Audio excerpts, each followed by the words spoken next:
So I don't know. I mean, I know how his folks feel about it. But I told him to change his major. What do you think? It depends on what he wants. Well, he better want me. He seems to. Yeah, but he's into so many things. I mean, there really isn't any time, you know? There isn't enough time to be sure. Well, why don't you get a place together next semester? Well, listen to the femme. And what would your father do if you made that scene? Mike? Oh, he'd be cool about it. Once I convinced him it was more than just a sex thing. And how would you do that? Talk. He listens? Sure. When he's through shouting. Well, I don't know. That doesn't sound much like the father that drives all the way across the bay to meet a bus in Oakland just so he can spend an extra half hour with his daughter. Well, that's different. How? That's love.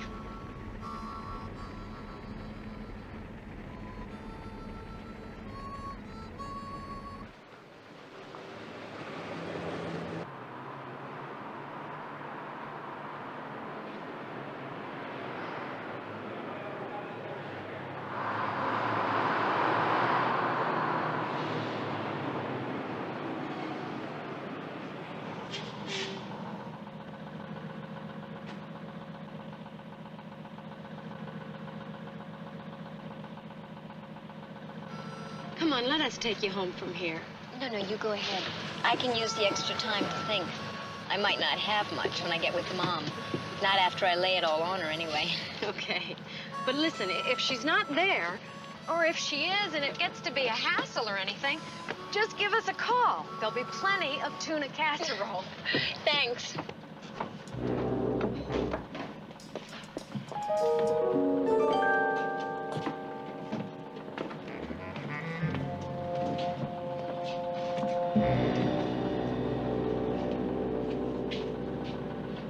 Jeannie, here. Hey, Mike! Hi. Oh. Oh, let me take a look at you, sweetheart. Sometimes I forget how lucky I am. Oh, hold your praise, kind sir. I think I blew a couple of finals. But a couple of finals I'm not going to worry about. But if you would end up looking like me instead of like your mother, we would have had big problems, wouldn't we, huh? What about your roommate? Isn't she coming? Oh, she had some things she wanted to work out. Wanted to be alone before she got home.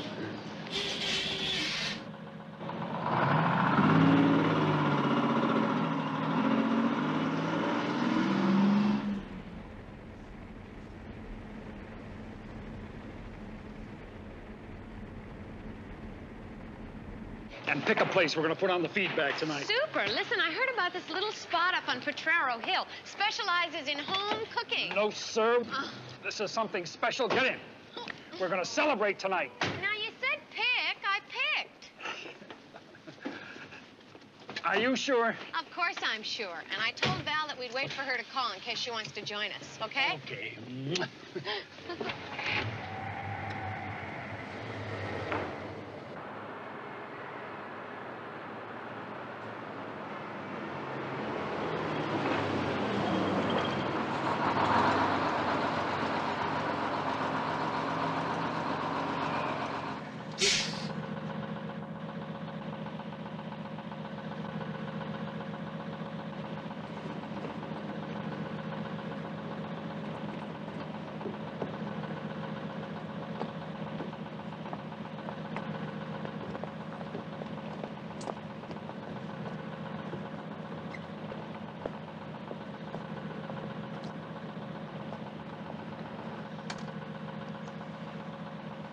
Main depot, miss. San Francisco.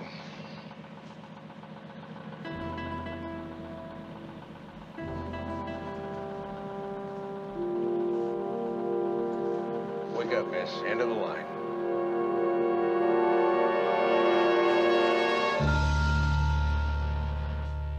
Ay! Whoa! What happened? I burned my finger. Trigger finger? The one I type my reports with.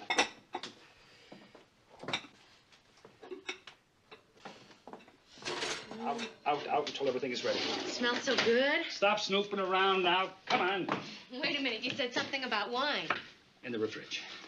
Chilled, huh? Must be white. White must be fish or fowl. Everybody in this family's got to be a detective. Scampi? Will you take the wine and get out? Lobster thermidor. King crab du glare? Oh, sure, I'm going to compete with the best restaurants on the wharf. When was the last time you had anything but tuna casserole around here?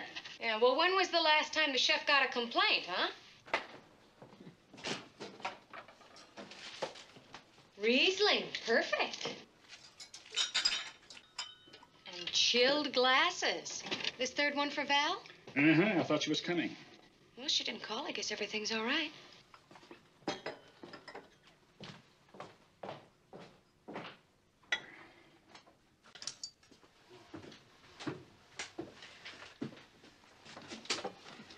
right, you got what you need? Send me the prints as soon as possible, will you?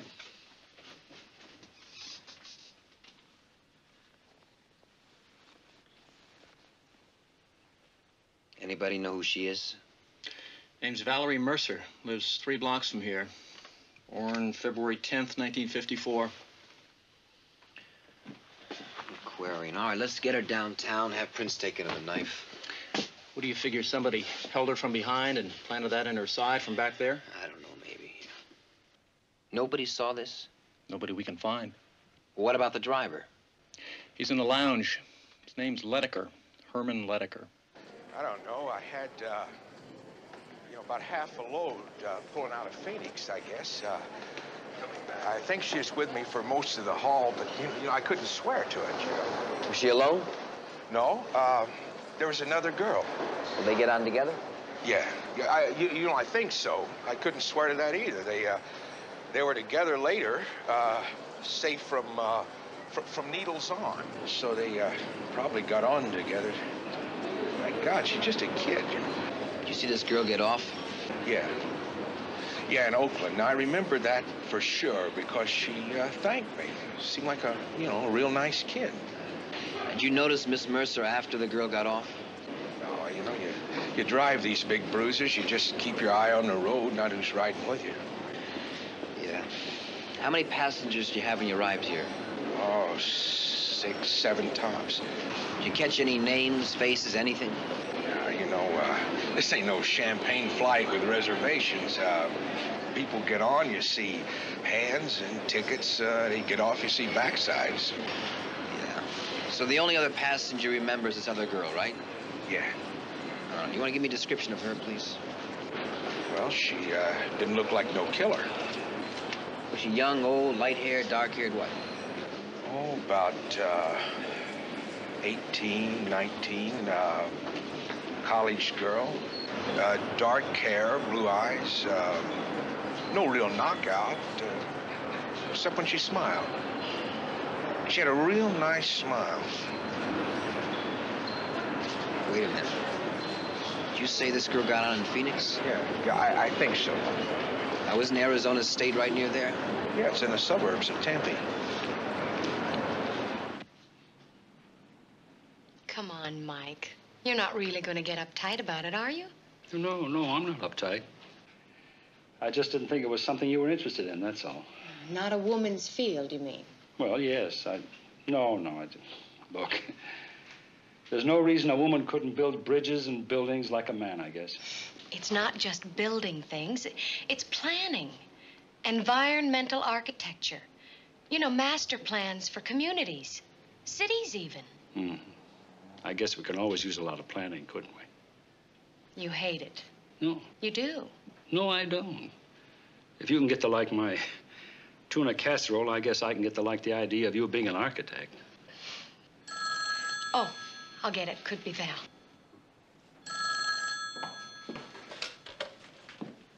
Hello? Oh, hi, Steve. How are you? Okay. You? Fine. I thought you might be dropping by this evening. No, not tonight, Jeannie. Well, how about tomorrow? Here, let me have that phone. Come on. Architecture, okay. Dating a cop, nix. 10-4, Steve. Never mind. 10-4. What's this 10-4 routine? Did you hear that 10-4? Yeah, what's up? Is Jeannie off the line? Yeah, what is it?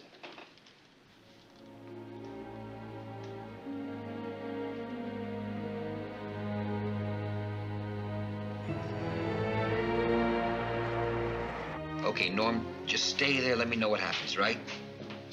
Right. Steve. Lab's been working all night. Dusted the entire bus. Came up with at least 50 good prints. What about the bus driver? Did you get his name? Yeah, Ledecker. Did you talk to him again? Nothing yet. Nothing. I want to see him. Right. Got the bus in impound. I called the dean of women, a couple of Valerie's teachers. They said exactly the same thing Jeannie did. No enemies. Had to be one.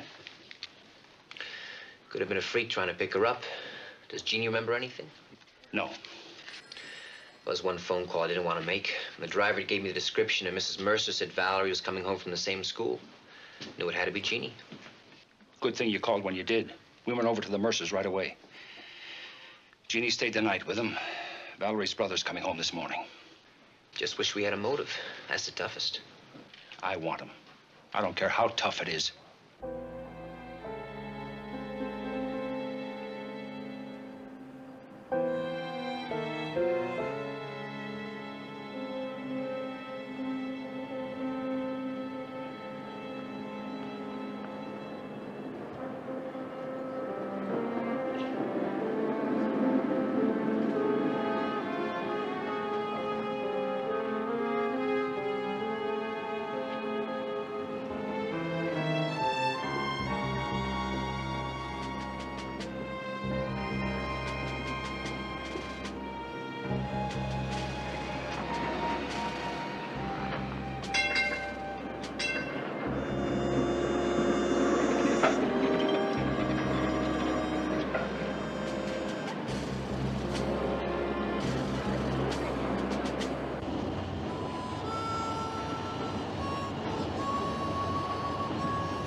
That's him.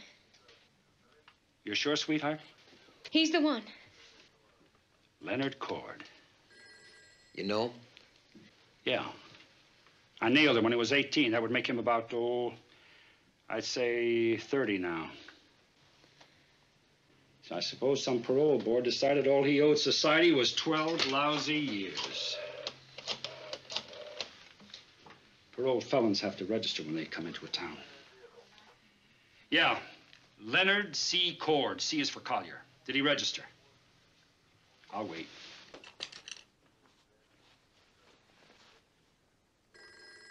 I'm here. What's the address? Well, now, wait a minute. That's too far uptown for this creep. Okay, thanks. Want to make a house call?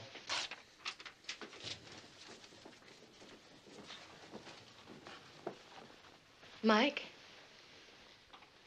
What did you arrest him for? Well, I don't remember. It's been 12 years. It's on his rap sheet. And since when does Iron Mike remember a name and a face and forget the charge? Now, you just forget it, sweetheart. I want to know. Now, what difference does it make? I want to know, Mike. Rape and murder.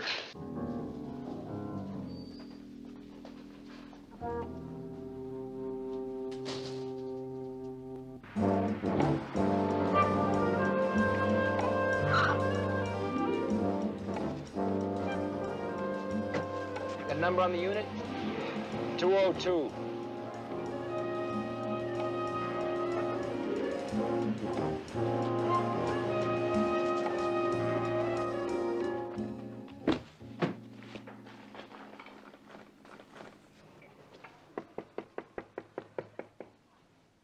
Who is it?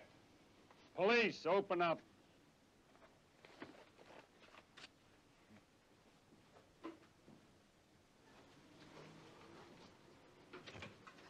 Afternoon. Sergeant. Good afternoon. Spread. You know, the magic word is please. Just please. Get his jacket.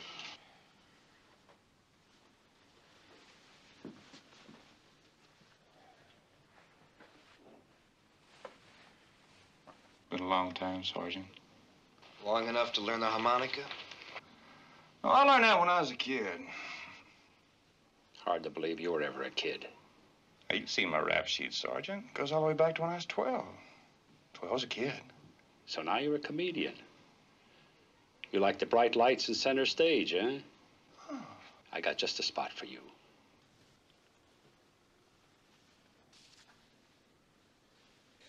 All right, feet behind the black line. The gentleman with a hat on, would you take it off, please? Don't think you were wearing it before. Thank you. Can you pick him from out of the line? The man in the middle. I couldn't miss that smirk. Get the bus driver. How can you be so sure? Because he was almost as close to me as you are. I told you before. Where was that? At the streetcar stop. Well, what about the bus from school? Well, sure, there too. But the make you gave me came from what you saw at the streetcar stop. Mike, what's the difference? He was on the bus, he was on the streetcar. The murder was on the bus, not on the streetcar. Now, if you can't raise your right hand in court and swear to a positive identification, we've got nothing. How can you swear? Well, I can certainly say he was wearing that Mackinaw. Jeannie, baby, the defense attorney would beat our brains out with that kind of evidence. I know it was the same man. So do I. But knowing and proving are two different ball games. Don't worry. We'll see what the bus driver comes up with.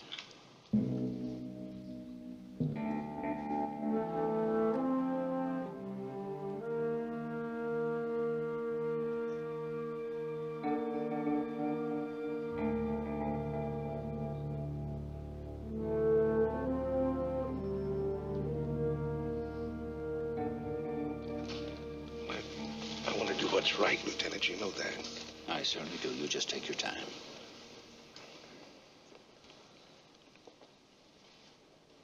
I think I spotted him.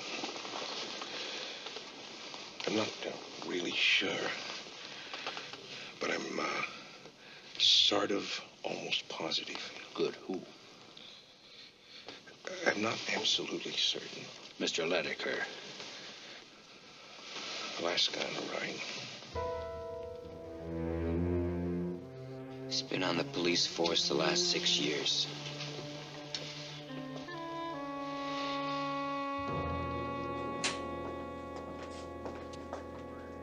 That must be a real bummer.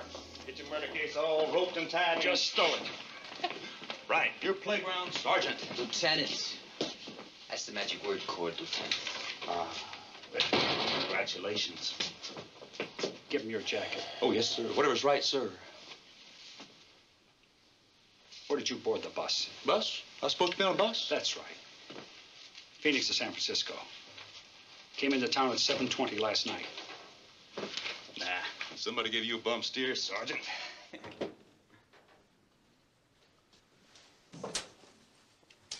Where were you yesterday morning? Denver, Colorado. The mile-high city.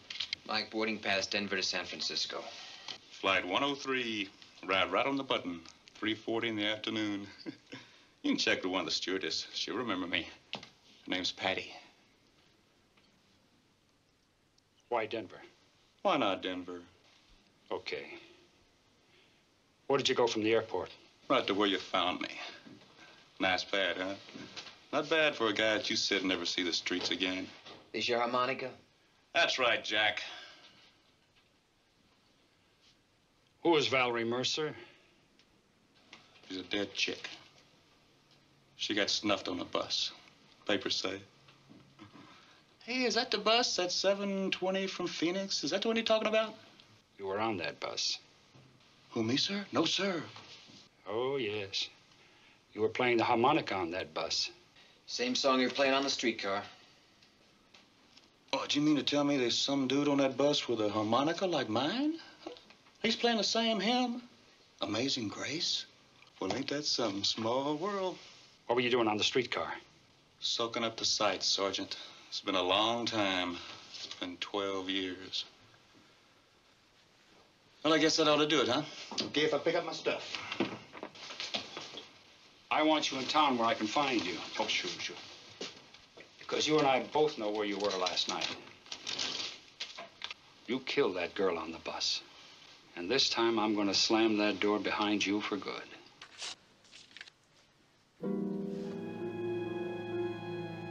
Mike.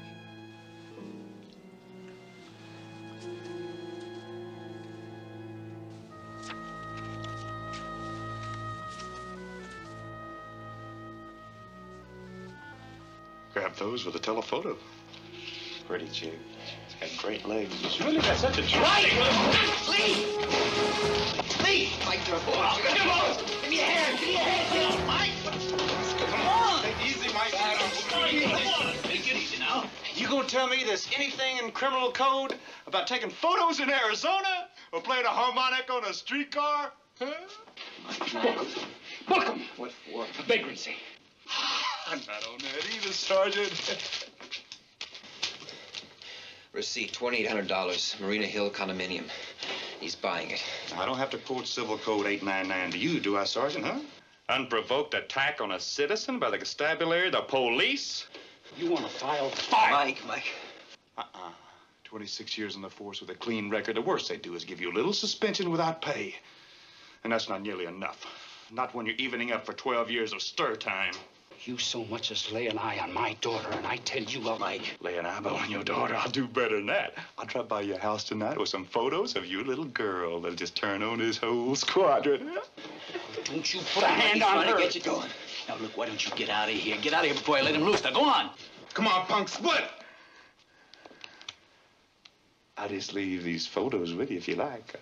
I'll just take one just so I'll be sure people recognize her. Mike! No, Mike! Mike, please, don't! Now, stop it! No, please, let me go.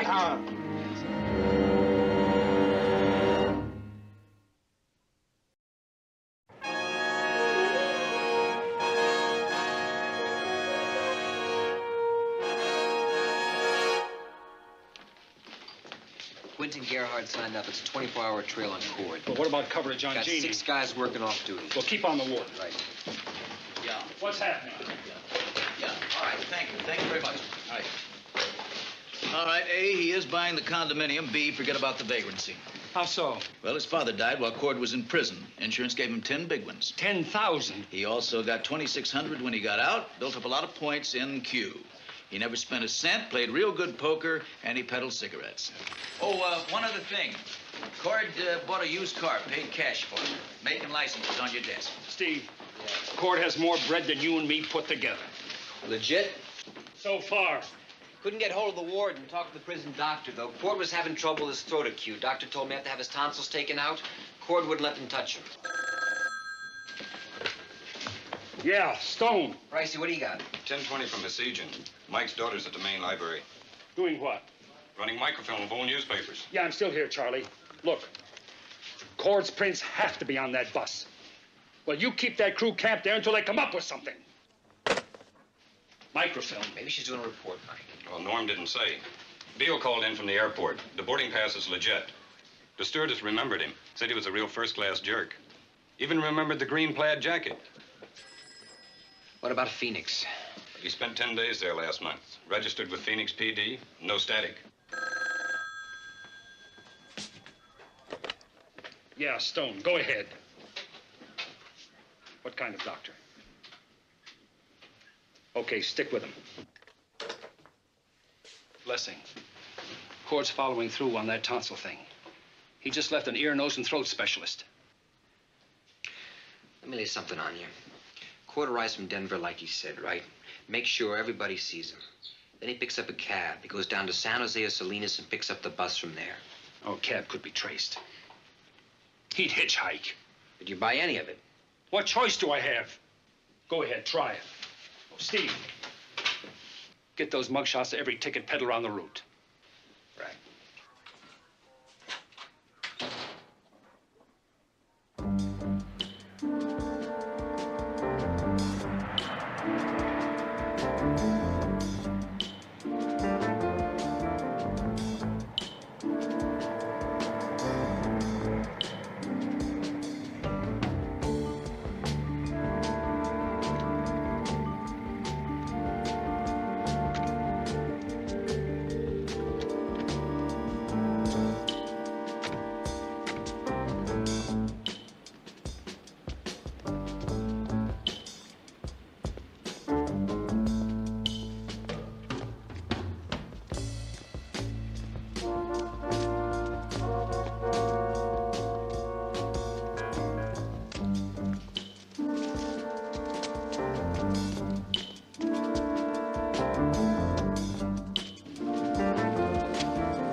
Where you going? Home. I'm getting Jeannie out of town. What happened? Lessing and Lochner got burned. I put in a new team. Cord recognized him, huh? Larson and Gleason.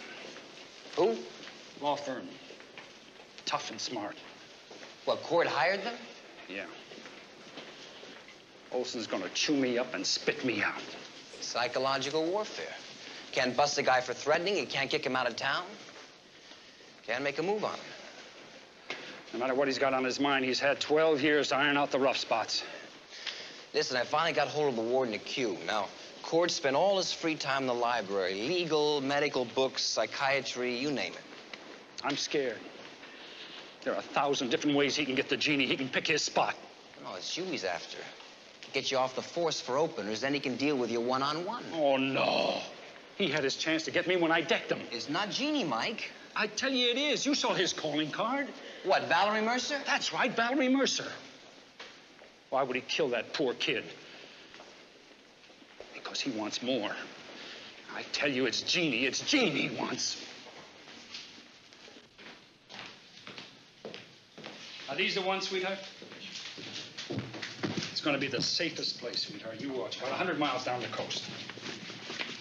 Cap's been retired from the force about a year now. Left town. And there's no way Cord's going to put it together. You just keep the doors locked and don't drink any of Cap's coffee. Mike, I went to the library. Went through the newspaper morgue. I looked up Leonard Cord's crime. Mike, it was awful. Well, you just forget that you read anything. What he did to the girl. With a knife. How can there be people like that? Now, listen to me, sweetheart. Nothing. Nothing in this world means more to me than you. And your safety. I'm gonna stop him.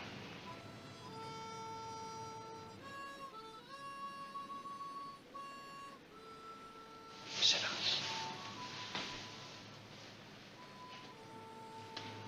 If you see him or think you see him, scream.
Just a tape. Then he was here. Don't move.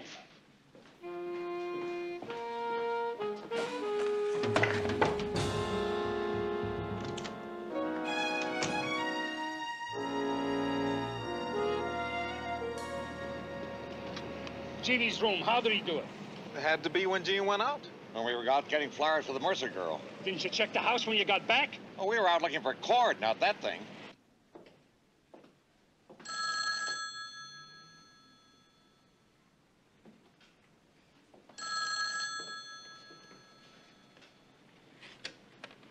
Hello? Hello? Who is this? Hey, you sounding good. Such a pretty voice, pretty face. Such a great bod. Leave us alone. Hey, I dig your place, baby. That bed's so soft. Yeah, I tried it out. Stop it. Soft like you.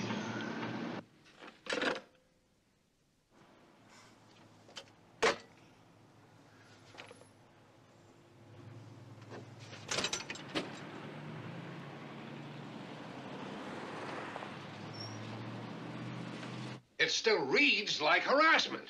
You had to know that Cord's attorneys would contact the DA's office and they'd fire this thing right back down my throat. Okay. Is it a formal complaint? Not yet, no, but this is me to you, Mike, and it is formal. I can plead with you on this thing, and believe me, I do, Mike. But you can't steamroll this guy. He put a knife through Valerie Mercer. Jeannie is next on the list. We suspect that. But these lawyers have built this thing into a case of police persecution, brutality. You're lucky that punk hasn't pressed on that assault thing. That was a Bush play, Mike. Bush! Are you telling me officially that I better go by the book? I'd burn the book if there was a single shred of evidence. You've got one body already. Do you want another one? I want more than a harmonica. Okay, then you've got it. Take it. If I have a choice between that and Jeannie's life, I don't have a choice. Excuse me, Rudy. Mike, I talked to the dispatcher down at the bus station. On weekend arrivals like Valerie's, there's a lot of regular passengers, you know, commuters. You got something? Well, I got the bus driver working overtime. Did you take the tail off of Cord? I couldn't do anything else. Yeah. Well, listen, I think I got the flu, so I'm gonna lay low for a couple of days, all right? Well, it's too bad. Oh, Listen, if you happen to go out on the streets, you know, get a prescription filled or something, and you see Cord, would you give us a blast? Let us know.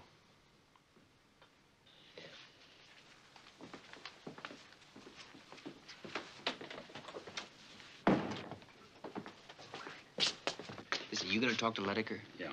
Thanks, buddy boy.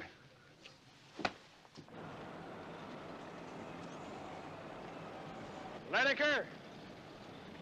Oh, hi, Lieutenant. I understand you got something on those commuters. Well, I've been thinking. And? Well, after the dumb thing I did down the lineup. I don't care if you make a fool of yourself 6 times a week and twice on Sundays, you just spit it out, my friend. Well, there's this old lady and her grandson. See, I pick them up in Salinas about every other Friday. Got a name? No, she's a Mexican lady. Doesn't speak any English. The kid does all the talking. Well, what do you know about them? Well, the kid's father's up here undergoing some kind of therapy. Oh, and every other week they come up here and spend some time with him. Yeah, I remember they get off here and then they walk. Now, they can't have much bread because the kid told me once they stay in some motel here around the terminal. I hope that's been some kind of help. I can't tell you how much. Thanks a lot. Hey, well, anytime you need some help.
Senora Valdez, the manager gave me your name.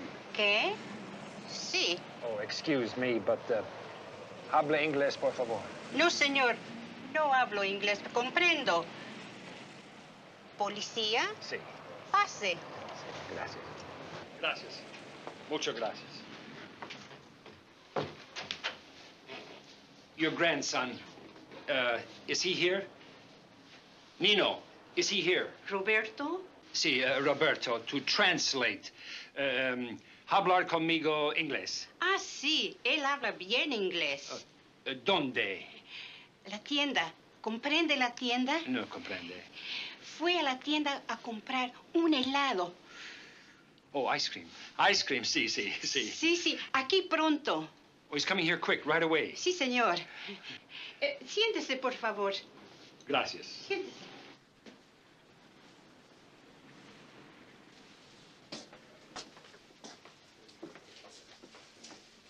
Hi. My name's Cord, Dr. Anton's patient. Oh, yes, Mr. Cord. Let's see. I believe you're checking to... 201. Yes. Workups already. Tonsillectomy. Actually, you're a bit early, though. There's nothing like a good night's sleep if you're going to get your throat cut. If you'll just fill out these forms, please. Yes, ma'am. Sure, I remember him. You're sure this is the man? Yeah, he played a harmonica. Now, look close. Are you sure that's the man that played the harmonica? Sure, it was a good one, too. I got a plastic one for Christmas once, but it broke. Son, this is important, very important. Where was he sitting on the bus? In the back. All the time? No, not when he quit playing. When was that? When he moved up behind the girl. The girl, was she a beautiful blonde about 18 or 19? Yeah, I think he was trying to hustle her.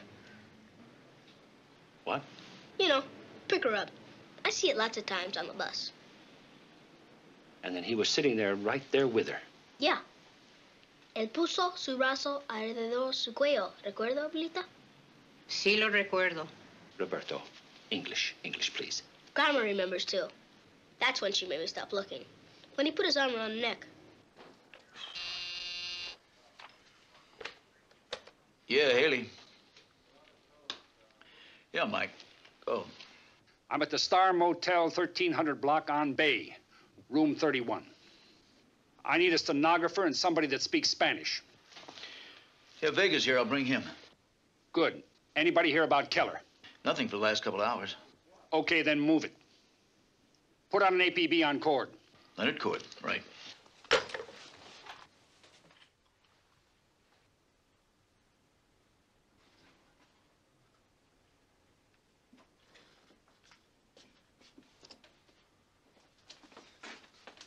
Well, I'm glad you could make it. We're a little understaffed, Mr. Cord. And overpriced. Those should give you a good night's sleep.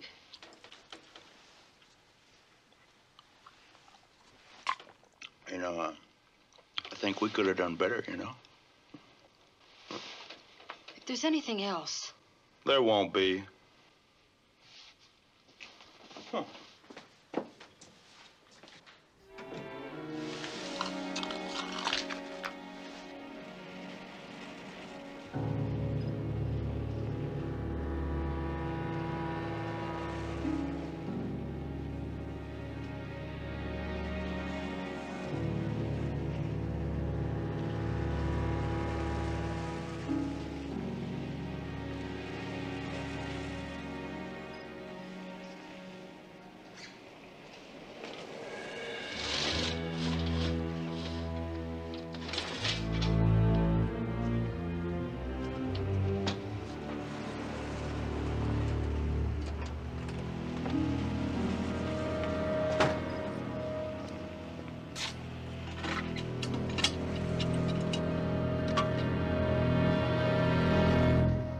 Saw on the bus was playing a harmonica. Hello? Yeah. Yeah, okay. Steve just called in from a box phone. Wants you to meet him at the Legion of Honor.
Cord.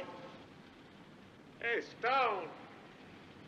Guess who's in the spotlight now, eh?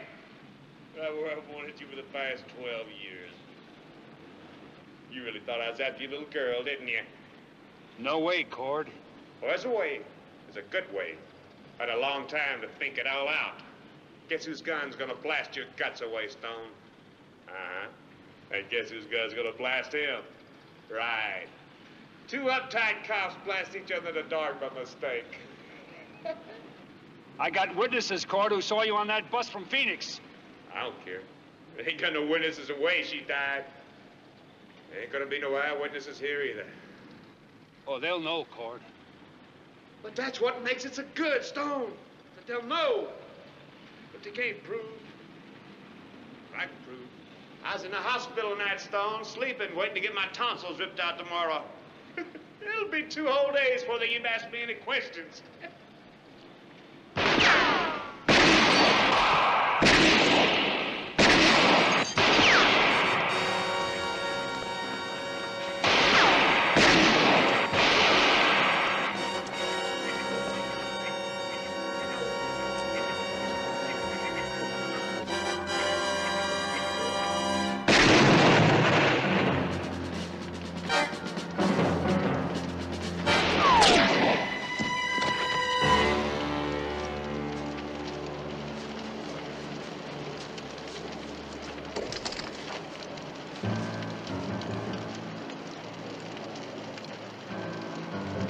Stone, pull it.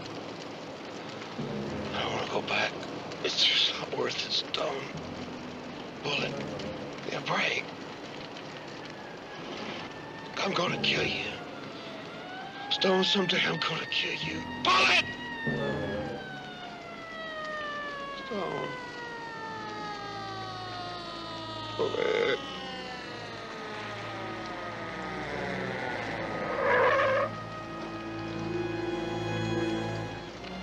Call an ambulance.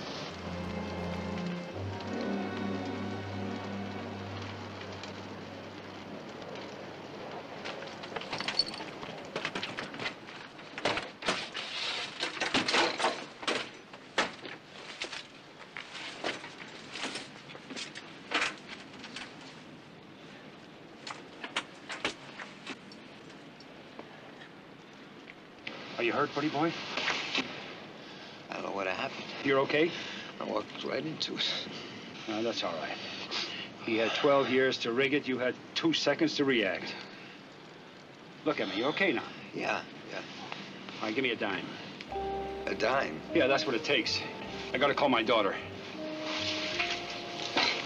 She's gonna want to know if you're all right.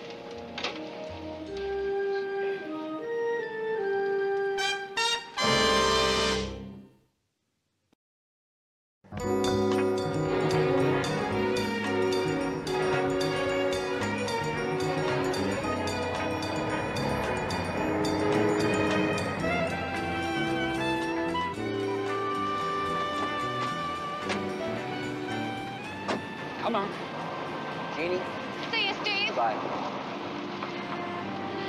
Oh. I got it.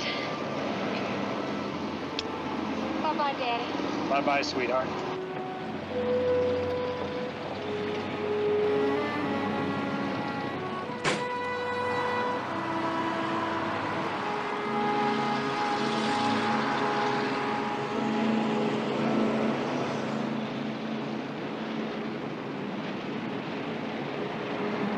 What's the matter? Nothing.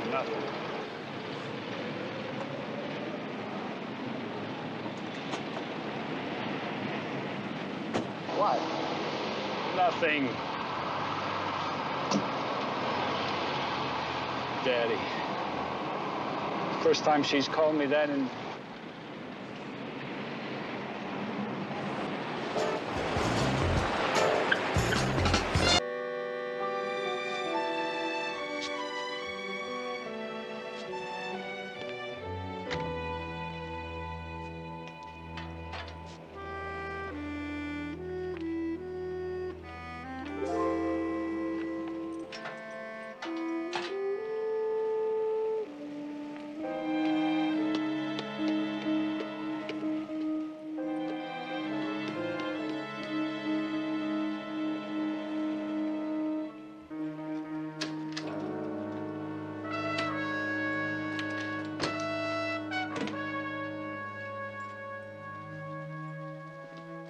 Johnny? John?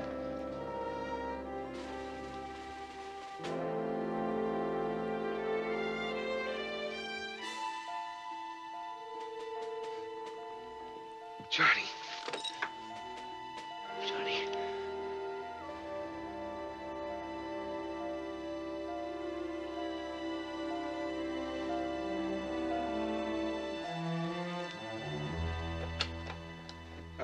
Operator, I need this is an emergency. I need an ambulance. 3717.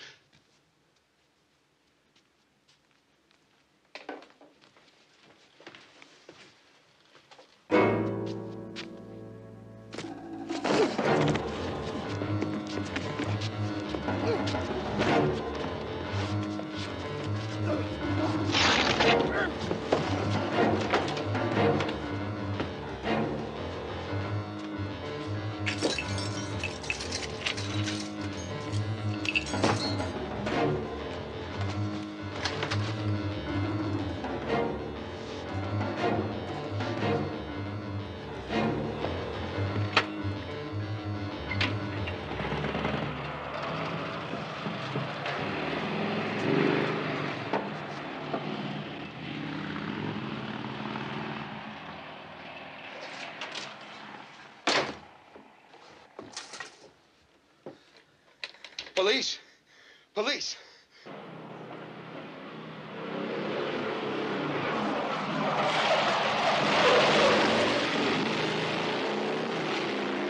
All units in Sunset District, 459 and 187, reported at 3717 Alston.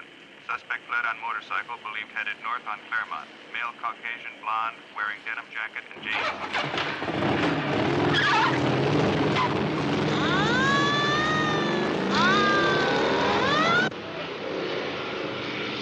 That's our boy.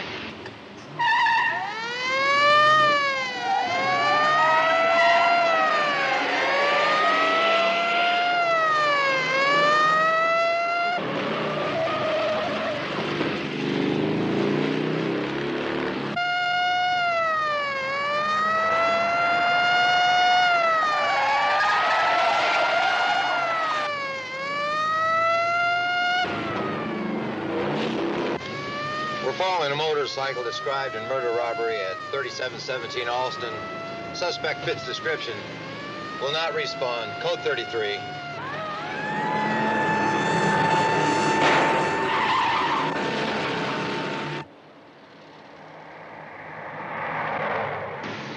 Heading northeast now, on Twin Peaks Boulevard. Crank her up, buddy boy. He's heading right for us. Inspectors 8-1 to headquarters. I'm in 8-1. We're heading southwest on Twin Peaks Boulevard. In a position to intercept 459-187.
Right to remain silent. Anything you say can and will be used against you in a court of law. You have the right to speak to an attorney and have him present during questioning. If If you so desire and cannot afford one, a lawyer will be appointed to you without any charge before questioning. You understand the rights as I've told them to you? Hey, I didn't mean to hurt the kid. He just got in the way and I shoved him, that's all. You hear me? I didn't mean to kill him. I didn't mean to do it. Get him out of here.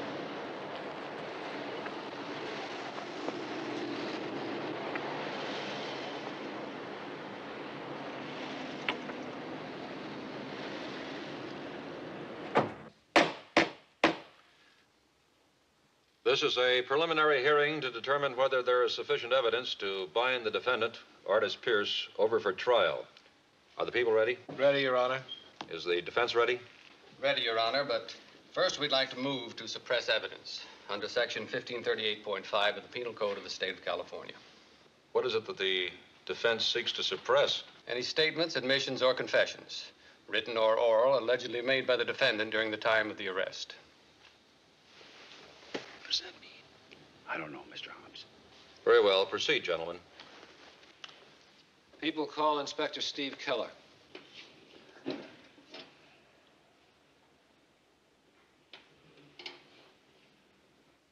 You were the arresting officer then, Inspector Keller? Yes, sir.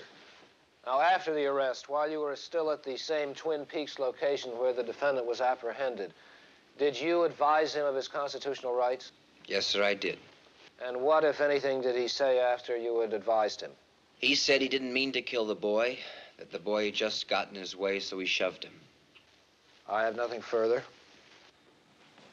May I approach the witness, Your Honor? Yes, Mr. Courtney.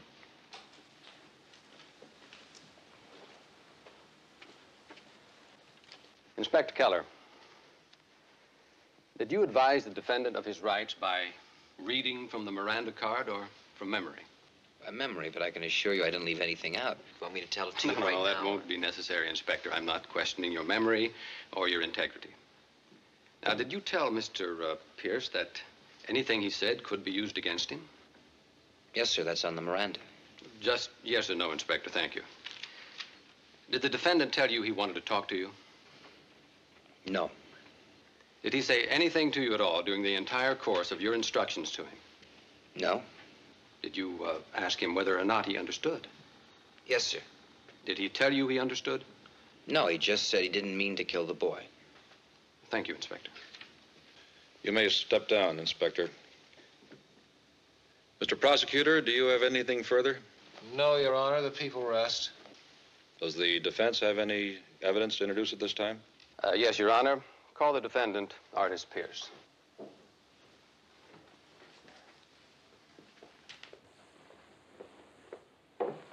Raise your right hand, please. Do you promise to tell the truth, the whole truth, and nothing but the truth, so help you God? I do. State your full name, please. Artis Pierce. Be seated. Mr. Pierce, do you remember being stopped by police officers on the day in question? Yeah. Did the officers speak to you? I think so. You think so, Mr. Pierce? What do you mean by that? Well, if they did, I couldn't hear them. Well, why is that, Mr. Pierce? Well, I wear a hearing aid, and I can't hear without it.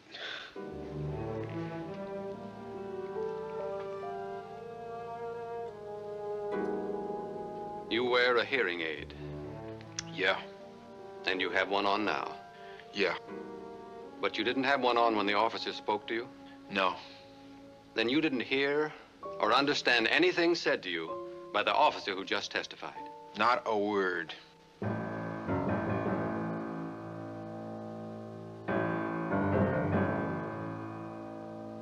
And you are an otologist, Dr. Markman? That's correct. How long have you known the defendant? Mr. Pierce has been a patient of mine for almost 3 years now. Well, can you tell us, please, Doctor, the extent of the damage to your patient's hearing? Certainly. Mr. Pierce has a hearing threshold of 35 decibels. That is to say, he has total loss of hearing in his left ear and a 35% loss in his right. 35% loss in his right. And he still has 65% hearing in one ear. He must be able to hear something. Only garbled sounds. Well, then, is it your opinion, Dr. Markman, that The defendant could not have heard or understood the instructions spoken to him during the time of his arrest? It isn't even a question of opinion, Mr. Courtney. My patient couldn't have heard anything without that hearing aid. Your witness, counsel. No questions. Mr. Prosecutor, do you have anything further concerning the motion? No, Your Honor. And the court finds that the defendant, not having heard or been aware of his rights, the admission of guilt was illegally obtained and the motion to suppress is granted.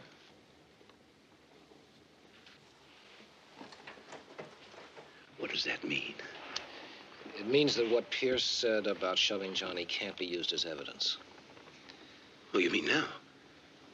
Or at the trial? Mr. Hobbs, we don't have any other evidence to offer. No fingerprints, nothing left behind. We can't even get to trial unless we put you on the stand to tell the court what you saw. And your testimony has to be rock solid. Look, what do you mean he won't get to trial? He murdered my kid. Mr. Prosecutor, do you have any other evidence to be presented for the purposes of this preliminary hearing or for purposes of a trial at this time? Yes, Your Honor, and in view of the unexpected evidence just presented by the defense, I'd ask the court's indulgence for a few moments. All right. Mr. Clerk. He did it. He said he did it. He's guilty. Mr. Hobbs, please try to stay calm. What he said doesn't matter. The only thing that matters is whether you can convince Judge Girardi that you couldn't be wrong about who you saw in the house. And you've got to do it while that attorney is trying to make you look as though you'd identify anybody just to get an eye for an eye. What happens if he does that? I mean, if it makes me seem uncertain. Well, then we can't get to trial. We have to place him in the house. You mean that man killed my grandson and he can go scot-free? What about a deal? Maybe. A deal? What do you mean, a deal? I think I could get him to plead guilty to burglary, second degree at least. What's that, 1 to 14? 1 to 14? Listen, he killed my son. Mr. O'Brien. Yes, Your Honor. Those are your choices, Mr. Hobbs. We still got a shot with your testimony, but you've got to stay cool. And he'll be coming after you with every trick in the book. All right. Put me on the stand. Are you sure? Yeah. The people call Robert Hobbs.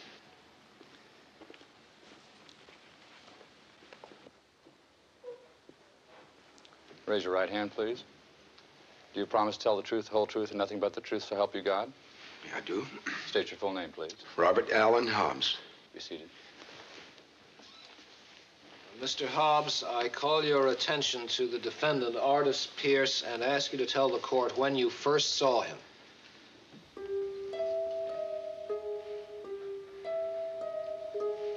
Mr. Hobbs. There's been a mistake. Mr. Hobbs, I don't think you understood my question. I understand everything you're saying, Mr. O'Brien.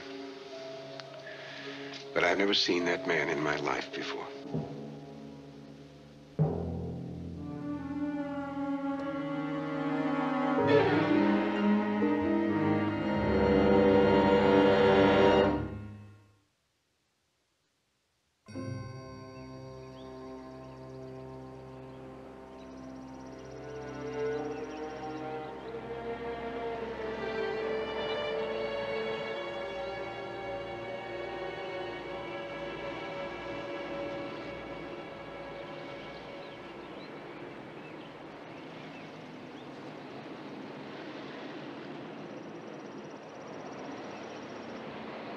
Your father told us you were here.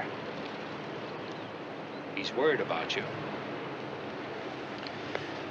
He's her father. Well, went by your office. Mr. Parker said you'd quit. Mr. Hobbs, I can't tell you how sorry I am the way things turned out.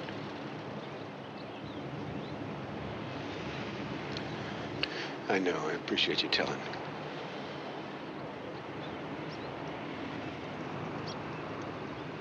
I want to hope it all stops here. The killing. Does it? It stops with Artis Pierce, Lieutenant. Now, that doesn't answer it. You had a chance to identify him in court. I'd appreciate it if you tell me why you didn't. Second-degree burglary. A year minimum sentence. Seems so useless. Artist Pierce is out in the streets. We could have stopped that. That year, maybe. We could have spent this year finding information to try him for murder, Mr. Hobbs. Judge said we could refile any time we want to. It's over. Is it? Now, you're a bright man. You knew he was guilty, you let him go. Did you have a reason? You gonna kill him, Mr. Hobbs?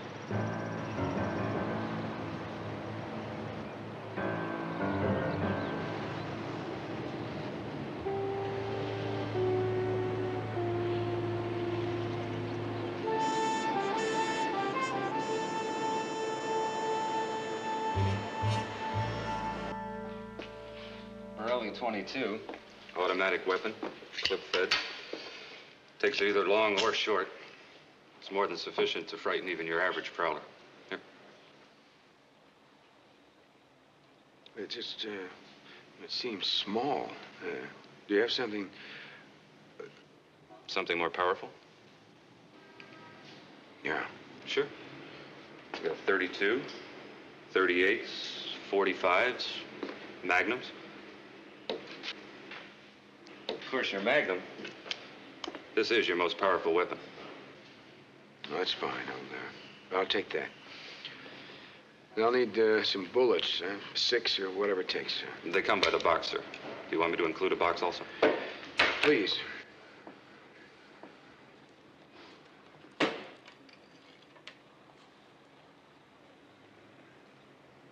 That comes to 120 plus your state tax. Will this be cash or cards? No cash. I'll pay cash. Okay, we'll need your name, your address, your arrest record, if any. For the gun registration, sir. It goes to Sacramento and San Francisco PD. It's routine. It's almost automatic. You'll have your gun within 5 days. I'll phone you if you like. 5 days? That's right. Your magnum will be yours in 5 days, sir. Your name? Hobbs. Robert Hobbs.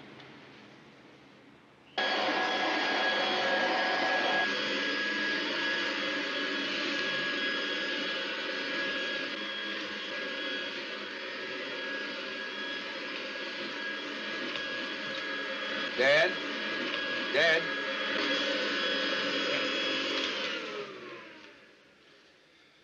This box has all my papers in it. The deed to the house, and pink slip on the car, insurance receipts, everything. Yep, what can I do? I want you to get rid of them for me. I want you to get rid of the house, the mortgage, the car, everything. I don't quite think I get you, Robert.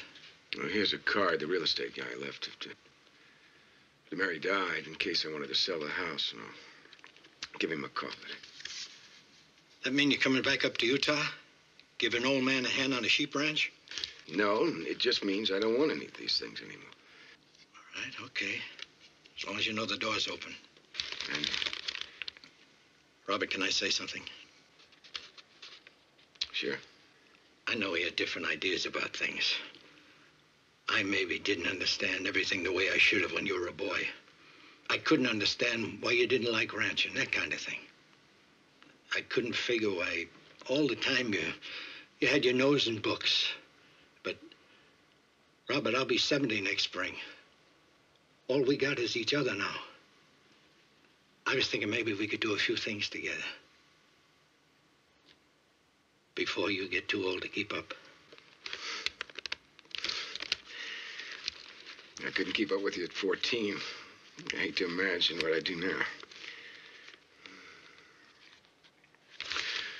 Dad, look, there's something I have to do. And if it happens, I may not be able to come up for a while. Robert, I'm just asking you to think about it. I'm thinking about it. I just don't want you to plan on it, that's all. Shoot, why not plan? That's all I've got to do. Well, you got to get rid of this house for me. Give this guy a call, will you? Okay. Robert, you bought a gun.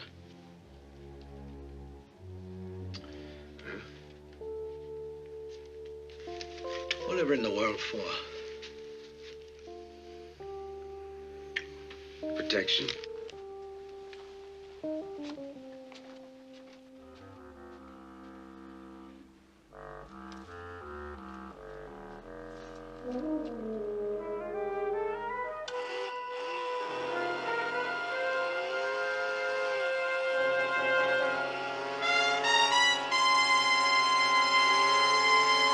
Then at 14, he was busted again for shoplifting.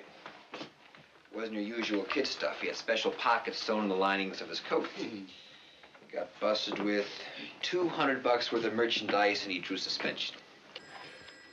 All right, let's see. We got 4, 5, 6 sets of foster parents, 6 runaways. Finally, at 15, he drew reformatory. How long? 3 years. Then? Then it gets heavy. We got assault, attempted rape, burglary, resisting arrest, suspicion of burglary, suspicion of burglary. Real pattern, huh? Yeah. Well, with a record like his, all those arrests, he wasn't nailed every time. No, there's got to be some that were unsolved. Right. We check out everything we have against Pierce and see if one of them sticks. All right, I'll put Lessing on it. You know what's been bothering me? What? The hearing aid. We never found it. He wasn't wearing it. But why not? A guy who's ripped off as many houses as Pierce has needs all the help he can get. So he was wearing a hearing aid in the house. And that would put it in one of 2 places. Are he tangled with Hobbs or Twin Peaks? Right. You know, those things have serial numbers like wristwatches. And guns, they got to be registered with the manufacturers. If that hearing aid was in Hobbs's house, then we can prove he was there. We don't need a confession. We don't need Hobbs' testimony. And that's enough evidence for O'Brien to take him to trial.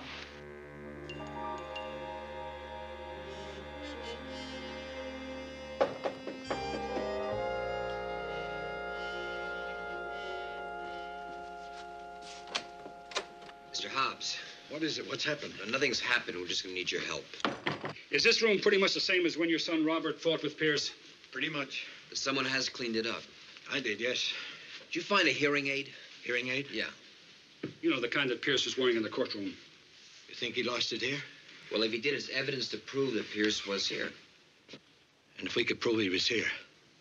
Then the DA can prove that he killed Johnny. Do we have your permission to bring the lab team in to look for it? Well, I don't see why Robert would mind. Where's Robert now? He had things to do.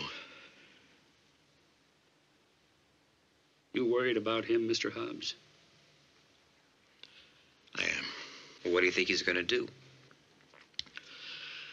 You better have a look at something.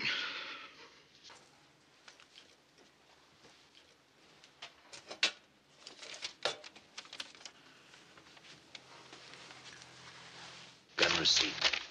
Approved? Shouldn't be. Well, that's one thing we can stop.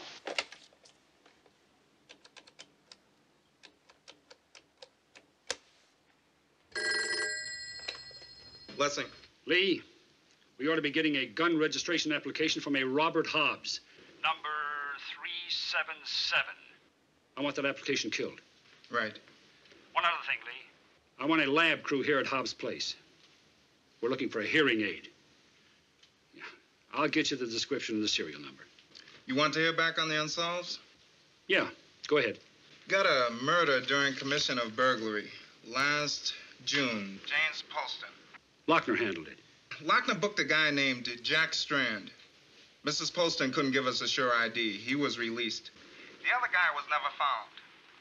All Mrs. Polston remembered was that he took off on a big chopper.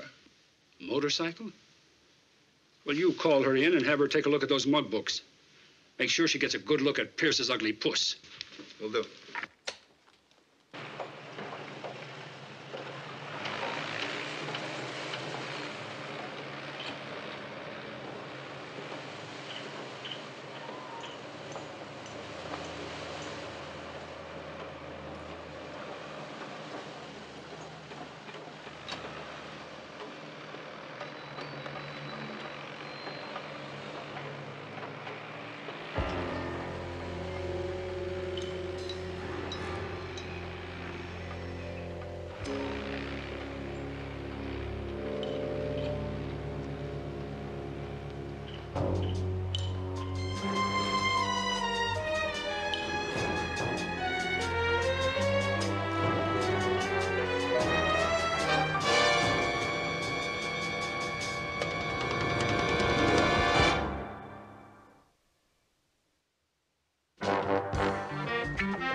it's none of this.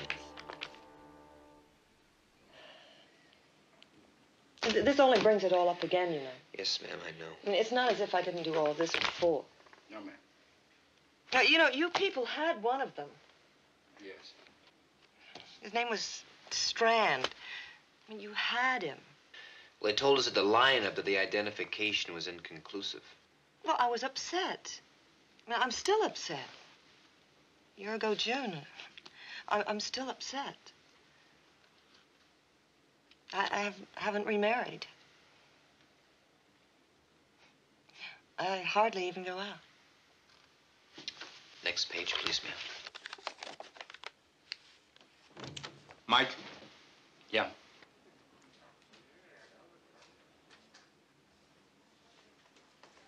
Excuse me, please.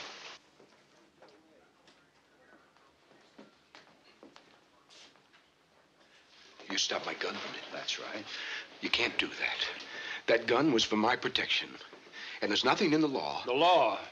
You gave up on the law when you lied in court. And if I have to bend every rule, I'm going to. Come here.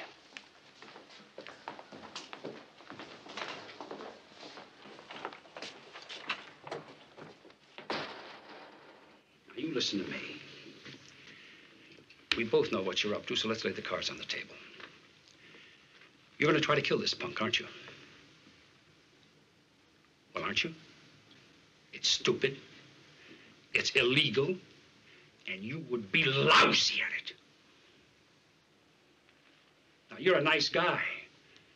But this isn't your game. Why don't you let me handle it? We think we've got a handle on him. And if it comes through, the DA will refile. We'll put him back in prison behind bars for life, and that way you win and I win. Win with what? A hearing aid? Forget it. And I told your lab team to forget it, too. You told them to leave your house? Look, Lieutenant, you made a mistake, a big mistake. All right. Maybe you're not responsible for it, technically. But the fact is, the man who killed my son is walking the streets today because of you. Well, that's the way you see it. That's exactly the way I see it. I see you wasting a lot of time looking for some needle in a haystack somewhere. Well, that's not good enough for me. No, well, what would you want? If Artis Pierce was wearing a hearing aid. He was. All right, then he could have lost it during the fight with me, and your lab men didn't find it after Johnny was killed. They weren't looking for it then. My dad didn't find it. Your dad's not a cop. The point is, if he was wearing that hearing aid, he could have lost it anywhere. Outside the house, down one of the streets where you chased him, the very place that you arrested him. And so that you may never find it. Isn't that the truth? And your solution is to commit murder. Lieutenant, you got a whole big city here. The switchboard down there's loaded with calls. Your file cabinets with complaints. You take care of the city. And you let me take care of Artis Pierce. No, I won't. I can't lay a hand on you until you break the law, commit a crime. You know it and I know it. But the crime that you're about to commit, well, that crime is the worst crime of all. That's right. You're absolutely right. But Artis Pierce committed it first.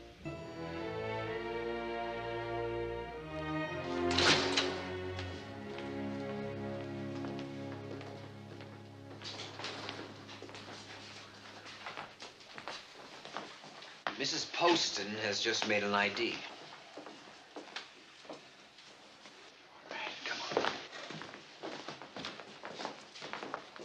Now, I just don't know how I missed him before, Lieutenant.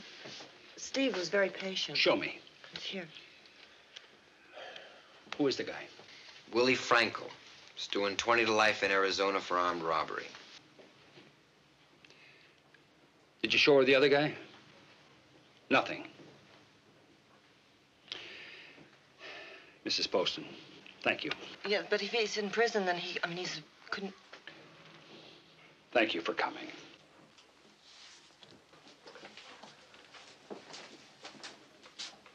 I'm sorry. I mean, like I said, I'm still very upset. It was only a year ago, June, and I... We appreciate your coming, Mrs. Poston.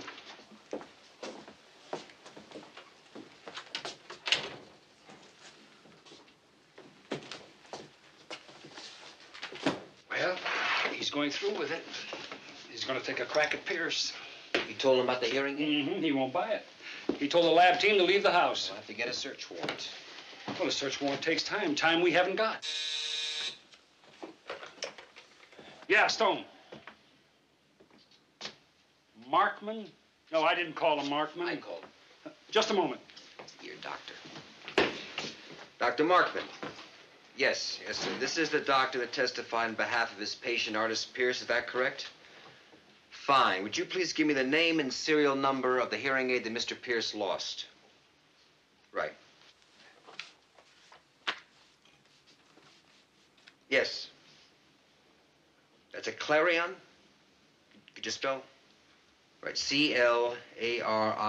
And the number is X13582. And when you're interested in quick sale, well, the open house is the best way to get the fastest play. We'll slap out a couple of signs. Myself, I kind of prefer the catchy ones, bright, say, fluorescent orange. Oh, and like I told you, we've got to be prepared for the nut fringe. The weirdos that want to go through the house simply because, well, you know, because of what happened to little Jimmy. Johnny. Oh, and speaking of that Little League trophy there and the model airplane and the erector set, things like that, can you kind of put them away somewhere? Why would I want to do that? To make a sale, Mr. Hobbs. You'd be amazed at the things that turn a buyer off. Okay, it's a deal then. We'll put the signs out. I'll move this place for you. It's a lovely residence. Got a lot of charm. Oh, the models and the trophy, Mr. Hobbs, it would help a lot.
Okay, what's this all about? This a coincidence or what? Okay. You know where I work, where I drink. I also know about the Corona Hotel where you live. And where you turned your bike in to get it rebuilt. What for? What's it to you where I live, what I do? Now, you stay out of my tracks. Or you're just ordering yourself a box, man. Now, you had your chance. You could have put me away, but you buckled. Now, butt out. They'll pick you up off the street with a broom and dustpan.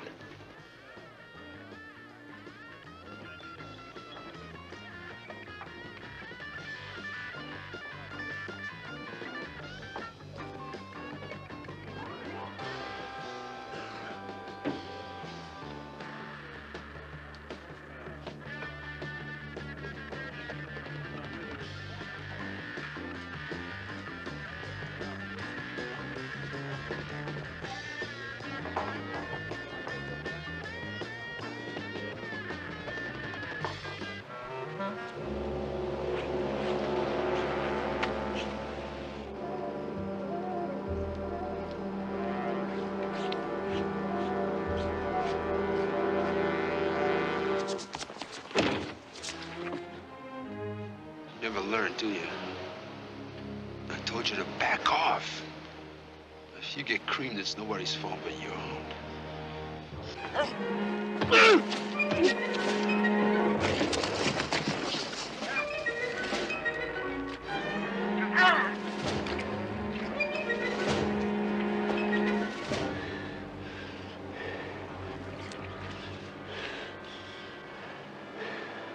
Ah, that's what you want, isn't it? Huh? I bash your brains in and I'm right before the judge again, huh? I'm gonna kill you if I have to. But not right now. Not here.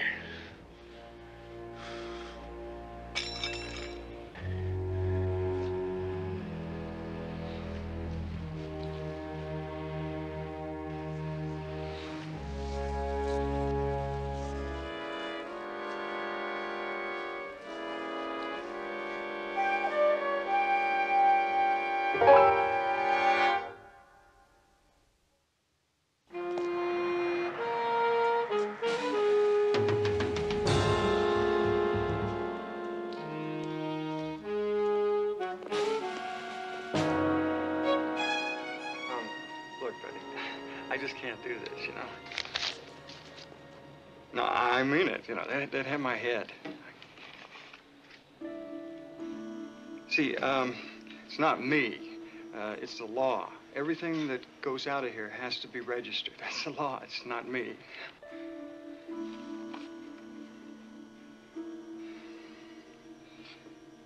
See, I can't do this. I mean, I just can't do it. I can't do this, don't you understand? I mean, even if I wanted to, the old man who runs this place, he knows every piece of stock in here. I mean, he'd know.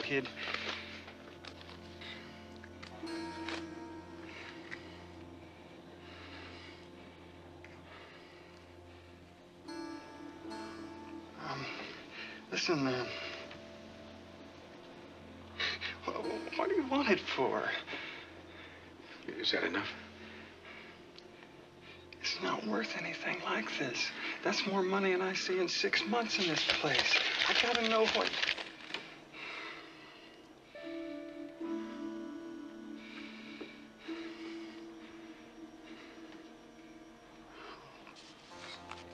Just take it and get out, okay? If the old man asks me about anything, I'm gonna have to... Bullets, Magnum. Okay. Just get out, okay?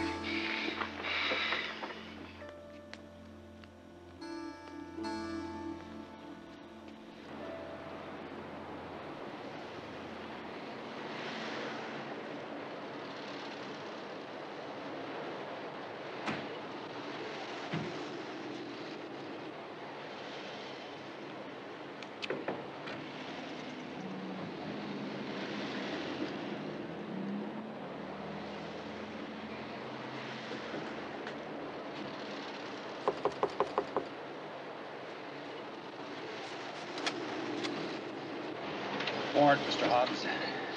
Hard to come by on a Saturday. Robert in? No. Maybe it's better that way. All right, fellas, when you go in, everything in the room double-checked. Pull a carpet, the works. Lieutenant, I want to show you something. Sure.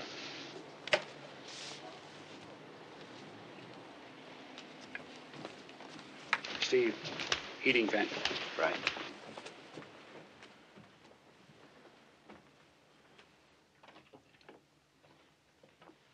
Those are Robert's.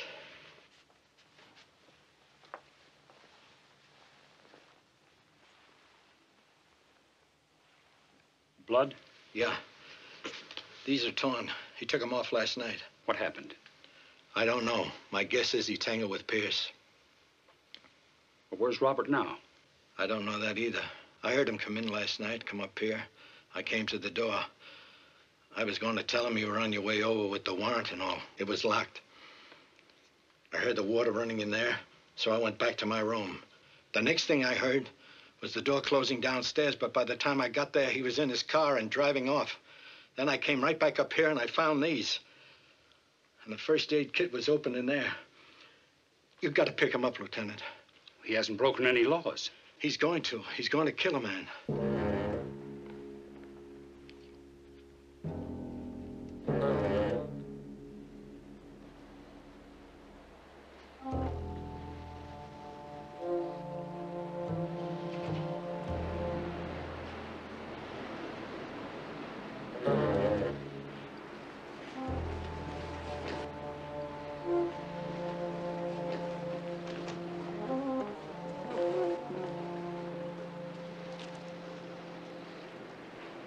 Hey, buddy of mine, Pierce is staying here. Artist Pierce. He told me about the rates and everything, and I thought it'd be a good place for me to stay. Yeah. How long would you be staying? Oh, a few months, anyway. A couple in advance, Vera? Yeah, sure. Yeah, thanks. That's right. Yeah, hey, I'll get your receipt. Oh, later, Vera. Can I get a room anywhere close to Artist? Right next door, close enough? Oh, terrific. Okay. Not the key. Oh, yeah, I'm sure. Sorry, there you go.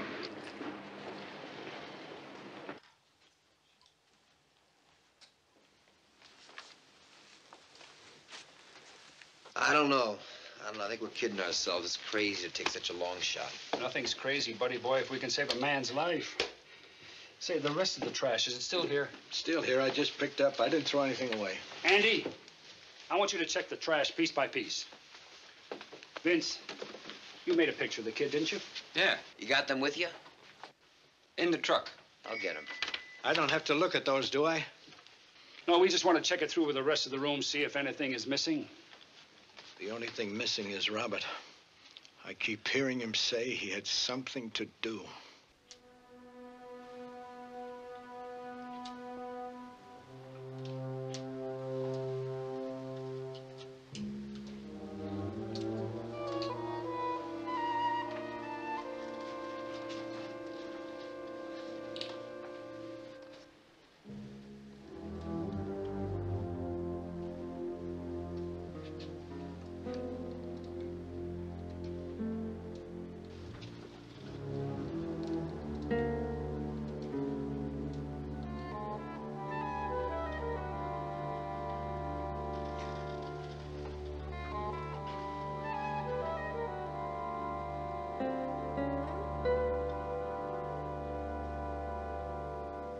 Funny how life goes. I tried to get Robert to go on the hunt with me every year he was home. But just the thought of killing a buck turned his stomach. And now he's out stalking a man. Maybe not. We've got a tail on Pierce. They haven't seen him anywhere around. You know what he's doing, Lieutenant. And I know what he's doing. I just wish he did. If he starts anything, the boys will stop him. Mr. Hobbs, where's the Ferris wheel? The Ferris wheel? Yeah, the erector set. Looks like it was right here on the floor. Oh, the real estate people asked me to get it out of here. Well, where is it now? In the garage. Come on. Right out there.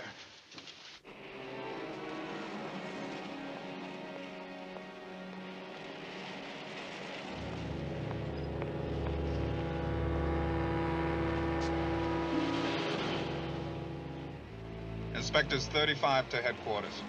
Go ahead, 35. We're 1020 at 8249 Front Street, the Corona Hotel. Pierce just went inside. No sign of Hobbs.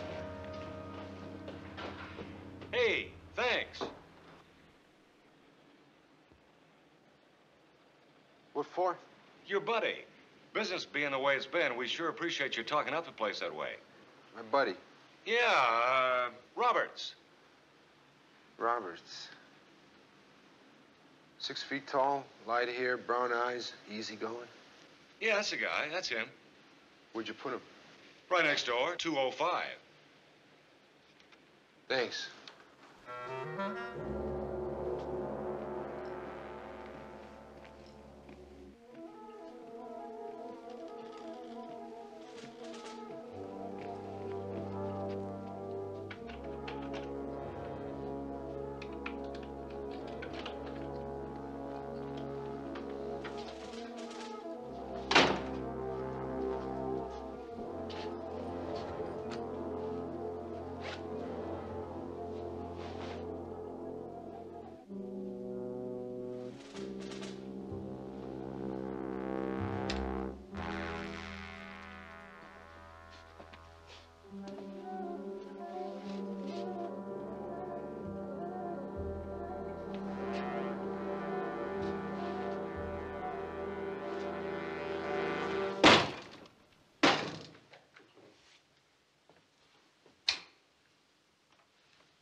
Here's it.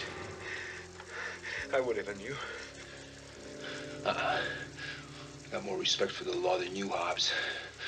They're not gonna find you in here with a bullet in you. They're gonna find you in your own place, where you slipped in the tub. No, not this time, Pierce. You gotta play one way. Stay back! One way or another. Crazy! Hold it! Drop it! Hey, it's not mine, it's his. He tried to kill me with it. I just took it away from him. The wall, let's go. Let's go. Is that true? Yeah. Then you're going to have to answer for that, Mr. Hobbs. Hey, wait a minute, I told you, it's not me! It was you, Pierce. Well, what's the charge? Murder of Johnny Hobbs. Oh, you guys blew that already once. Sometimes you get a second chance.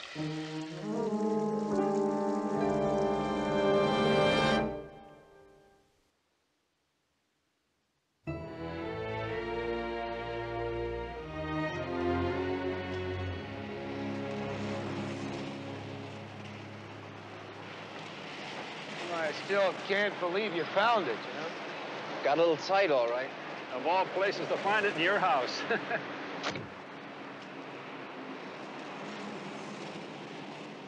The serial number tied it right to your tail. Did you hear that? I'm saying nothing without my lawyer. We wouldn't want it any other way. Would we, Mr. Hobbs? You had the right to remain silent. Anything you say can and will be used against you in a court of law.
This, I might as well have gone to med school.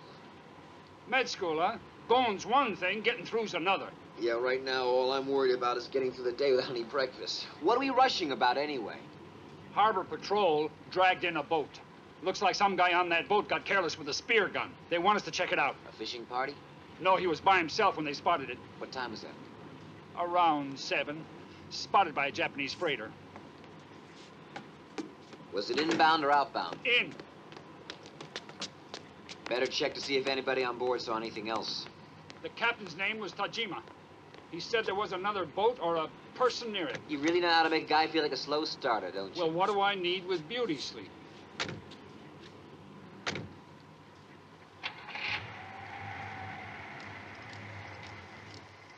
You got a name on the victim? Marshall. Fred Marshall. Fred Marshall? You kidding? Name mean something? Well, there may be more than one, but the man I'm thinking of's a bigwig in Washington. I think it's the Department of Commerce. The word is he's being groomed for the next senatorial election. Even the man who's stepping down wants him, Ralph Bowen. How do you keep up with all that stuff? Interests me. You got any other info? He's on a boat.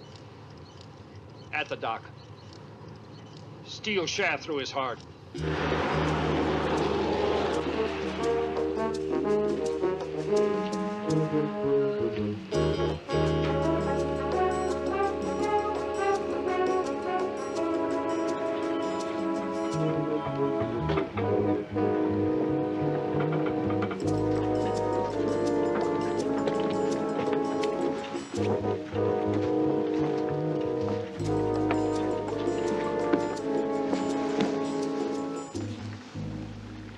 That's him.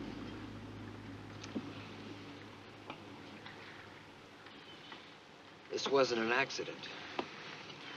How come so fast? Marshall was, he was a water freak.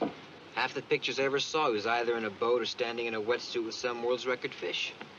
Couldn't he make one mistake? Not like that, no.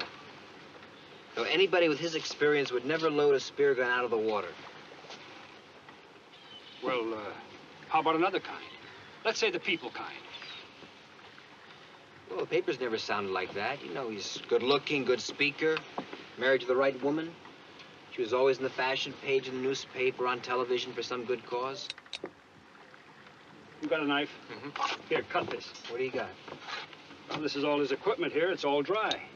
Well, so's the gun. Here, shake it. How long does it take for a thing like that to drain? This has been used today. Was he in the water, Doc? No. His hair and his suit is dry.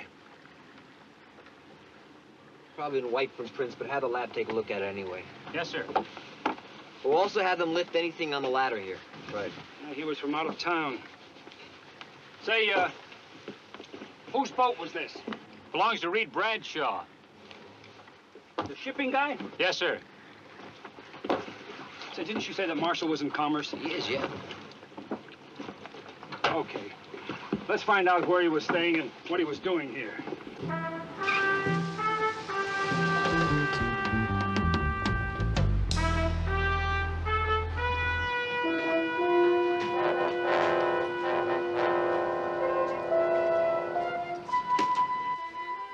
Lap of luxury. Can't get much classier. So what's so good about being a doctor? Want to get you better places? The difference is room service with a suite and wander around the lobby here with a hungry stomach. Come on, let's hit the coffee shop before we go here. You can't afford it. May I help you, sir? Yes, would you give this to the manager, please? Sure. What is it? Search warrant.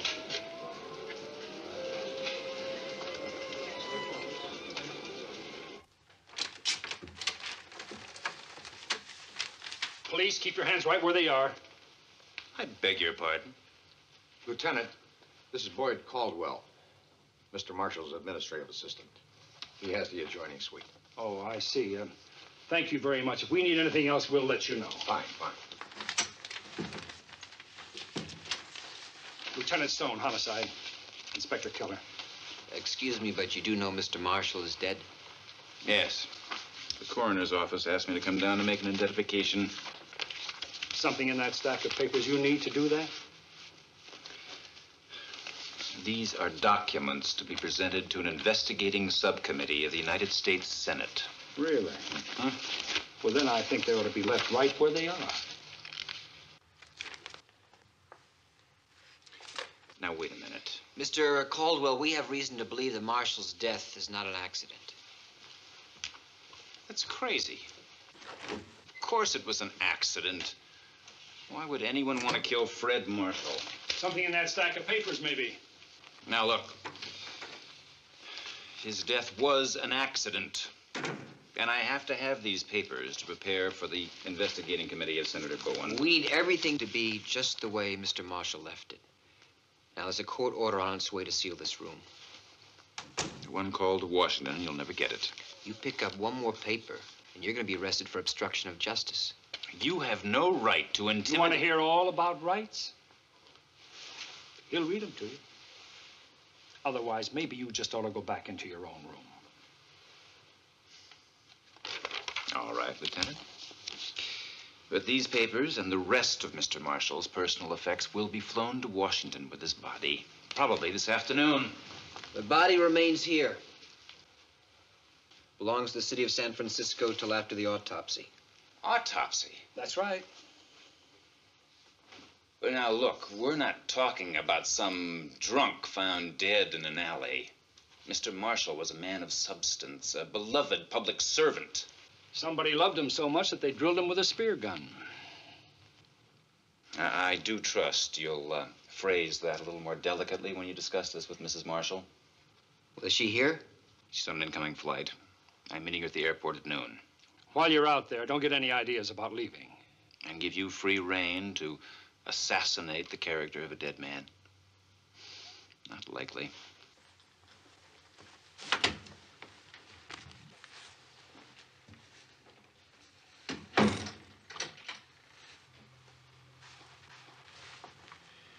So what do you think? Well, I think that the City Hall switchboard is going to be in for a very, very good workout. Yeah. Look at this. Huh? You know that shipbuilder whose boat Marshall was on? Yeah, Bradshaw? Yeah. He had a development deal with the government going. Now, what do you know about contracts? Just enough to let the DA's office translate them for me. Okay. Let's get all this stuff over there, have a detail in here for prints. I'll look for Bradshaw, and since you're so interested in politics, why don't you go down to the Federal Building and have a talk with that, what's his name? The senator, what's his name? Bowen. Ralph Bowen. I just don't know what to say, Inspector. That young man was so vigorous, so vibrant. That's just hard to accept somehow. And you're investigating. That means you suspect that Fred's death was deliberate? Well, I understand your office is investigating too, Senator. Do you have any reason to believe it was deliberate? Well, are you implying that Fred was involved with anything dishonest? No, sir. No, we don't have any information like that now. But I was hoping I could discuss the nature of your I handpicked that young man to succeed me in the Senate. Do you think I'd put my reputation behind him if I thought he was involved with anything dishonest? Well, then it wasn't his office that you were investigating. Well, absolutely not. It was a general investigation into the misuse of public funds, specifically large contracts to industry. Well, why was it being held in San Francisco? Well, there's a pilot program going on in this town to create a new kind of merchant ship, one built with new materials and new techniques, a product our technology must create in order to keep pace with low-cost foreign shipyards. Well, where did Marshall fit in? Well, the program was administered through his office. He was merely going to give them the department's position on cost-plus contracts with shipbuilders. Does that include people like Reed Bradshaw? I'm sorry, Inspector. Now you're getting into confidential matters. A subject for my investigation, not yours. Marshall was killed on Bradshaw's boat, Senator. Will you accept some advice, Mr. Keller? Sure. Let Fred Marshall rest in peace. That's exactly the same advice I got from Marshall's assistant. And with good reason. I'd like to know them. Oh, come now. You've seen them all your life. The people love a good smear campaign. They delight in having someone's name dragged through the mud. And that's the same public that's elected you to Washington all these years, isn't it, Senator?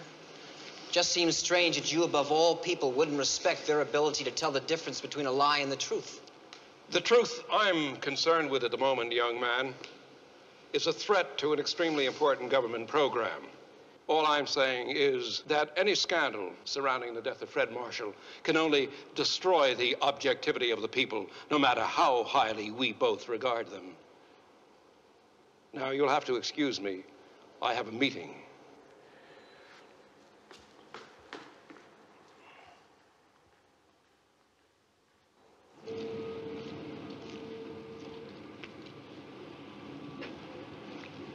Say, where can I find Bradshaw?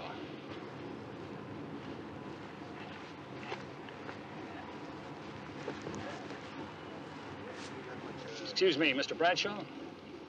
Yeah. Wonder if I could see you for a moment? Lieutenant Stone, San Francisco Police. Be right with you, Lieutenant. You boys see if you can iron this out. I'll be right back. About, Fred Marshall, huh? Something you'd like to know about the boat? Yes, just a few questions. Sure. Just thinking. I wasn't down there at all. Been at the mailboats and work around here lately. Maybe you'd like to talk to my deckhands. You keep a crew? Oh, have to. We got 2 pleasure boats. Let them out to VIPs. You know how it goes. Everybody thinks he's a sailor, right? Booze flows and the boat goes. Snap gets caught in the block at the top of the mast and the prop gets fouled. Say, excuse me, but I thought that Marshall went out alone. Well, that's different. Fred was a sailor, you know. You knew him quite well. Yeah, but not as well as I'd like to. He was really quite a guy. 1 in 10 million, maybe. Well, did you know that he went out on the boat this morning? Yeah, I told him it was his as long as he was in town. You lent it to him personally? Comer like that? I made it a point to, Lieutenant. Good for business. Well, it's rather touchy, isn't it? I mean, dealing with government business like that? Well, now, Lieutenant, you did say SFPD, didn't you? Not IRS? Yes, I did. Homicide. Homicide? That's right. I wonder if you'd mind giving me the specifics on that government contract. The one that Marshall's office was administering. You bet I mind. If I'm right about what I think's going on between the lines here... What's going on is a homicide investigation. You really like your job, don't you, Lieutenant? Gun on the hip, instant authority. Come to a place like this, collar the head man, roust him a little, give him a 3rd degree. Pretty heady stuff, isn't it? Look, Mr. No, you look.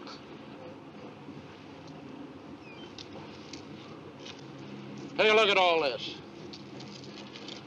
I laid everything I had on the line to build it from bankrupt corporation to a big money company while you hid behind the city payrolls. The authority I got, I earned. And I'm not about to stand here and listen to a lot of loaded questions. Somebody who's pulling his clot from my taxes.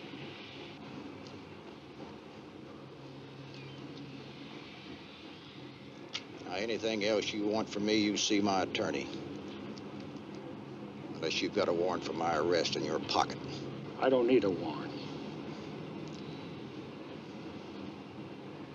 But if you want to give me your attorney's name, I think it would be wise if he and I had a talk. I'll do just that.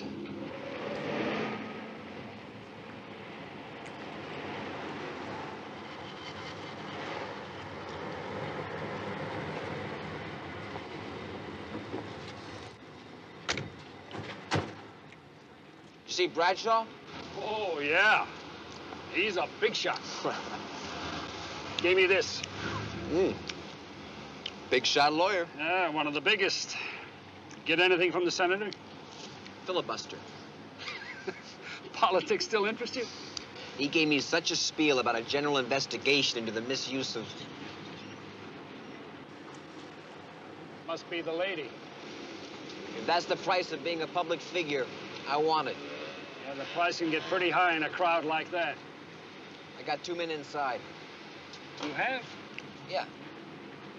Do you know, I really think you would have made it through medical school. I really do, huh? Come on. Yes, the hearings will definitely be postponed. And that's all for now, please. Mrs. Marshall just wants to be alone for a while. I'm sure you can understand that. Where was Mrs. Marshall when she heard about her husband's death? All right, Hank. Fellas, come on. No more Let's pictures, will you? Let's move it out. Come on, no more move it out. pictures. Get back. Can we talk for just a minute? Come on. Give it a break. Will you move it back? Let's Police, go. miss, we'd like to help you get through. Carl, here. That's it. Let's move it. Anna? Oh, Mike. Please take me away from here. Steve. Yeah. Check out the suite.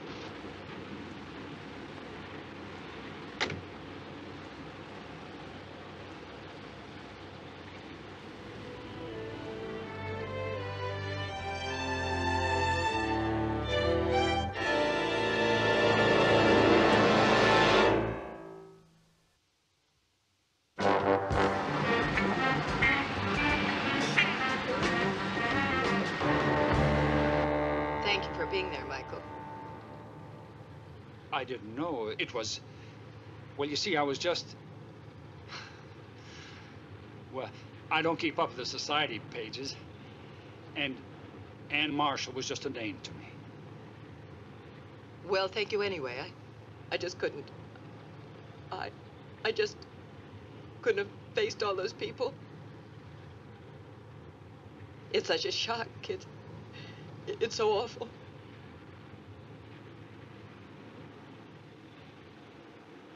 Boyd said you don't believe it was an accident. I don't know anything yet. But you suspect something? Let's talk about it later. No, I'm all right.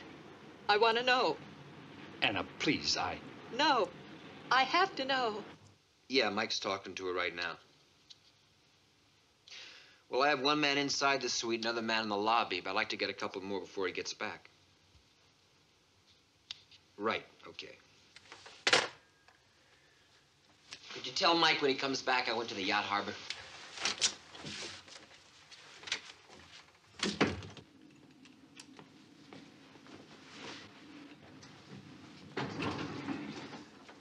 Keller, what's going on? Where do they go? I don't know any more than you do, Caldwell. Oh, don't give me that. What's it gonna take with you guys anyway? You better think about the league you're playing in. Murder's the same in any league. Will you get off that murder kick? You don't have anything that proves murder. If you want proof, then you back off. Give us room to do our job. Down, please.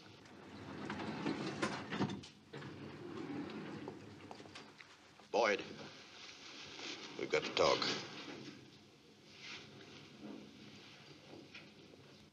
No, it was an accident. A horrible accident. An accident? A man used to that kind of equipment?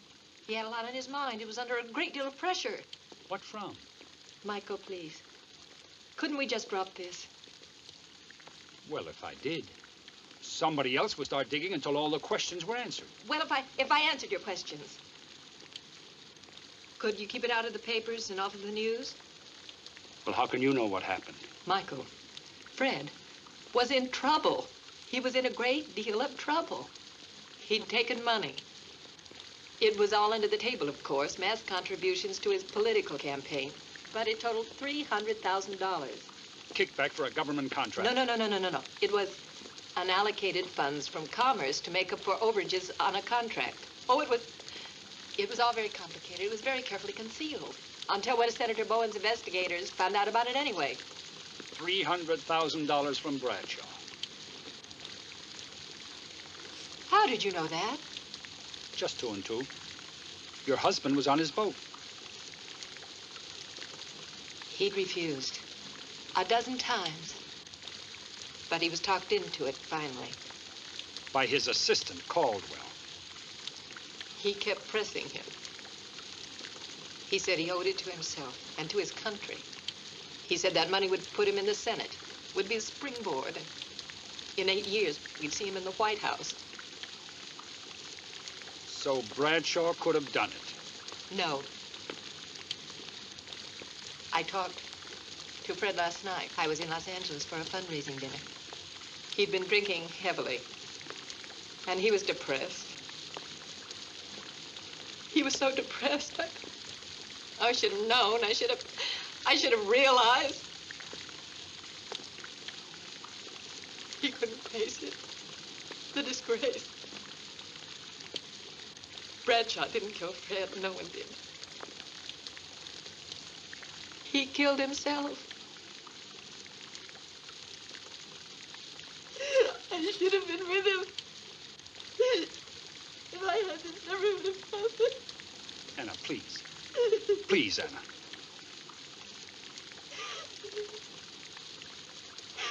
Don't blame yourself. It wasn't suicide. That much I know. No, you don't have any proof. I'll get it. Michael, release his body. Let him be buried with honor. Couldn't you put it down as an accident? Couldn't you do that for me as a favor? Anna, I'm sorry.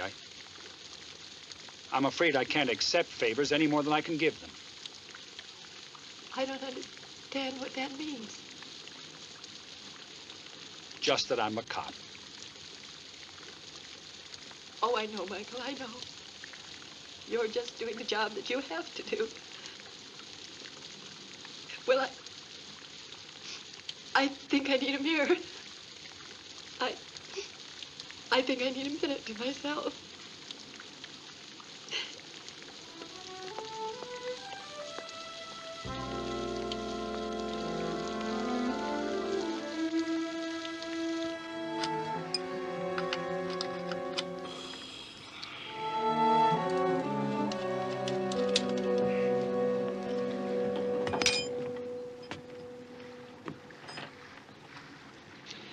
They told me there isn't any night watchman because of those locked gates. So I thought maybe one of you guys might have seen Marshall. Sorry, man. We crashed early and we rolled out real late. Well, does Bradshaw let you sleep on the boats every night? That's part of the package. It's a pretty good deal, all right. Pretty good. So what about it, Hunter? You see Marshall last night? Yeah, okay, he was here. Alone? Look, man, we dig the job because we don't have to get involved. You know what I mean? This is a murder investigation. You know what I mean? Hey, Skip! Telephone! Thanks. Later. Yeah.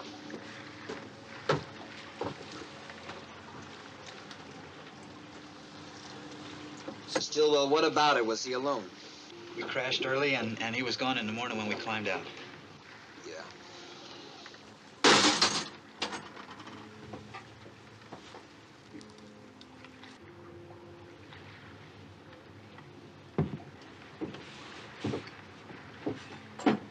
Well, listen, what's Skip's real name, anyway?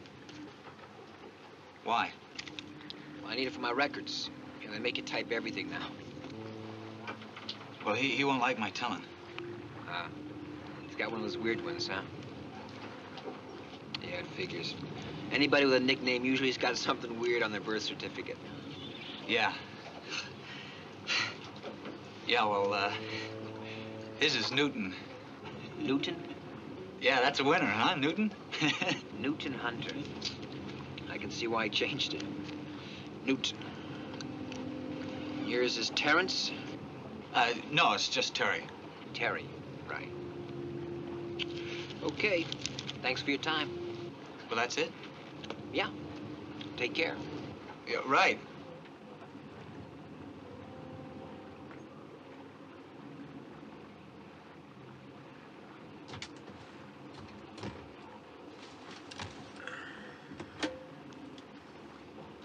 To headquarters.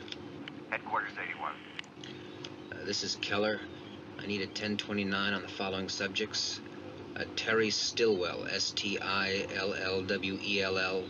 and a Newton Hunter, a.k.a. Skip Hunter. Also, could you check an alias on Hunter? Newton Harper, a.k.a. Skip Harper. Thank you.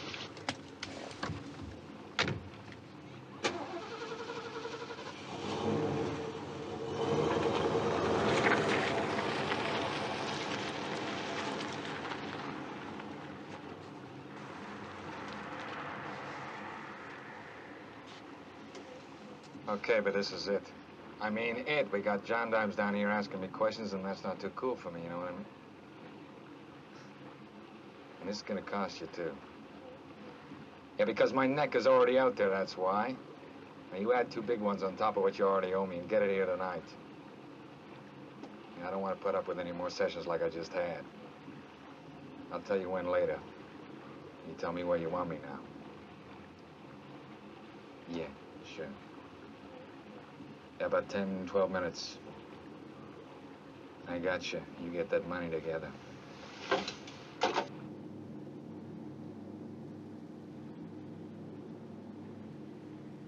The Potrero.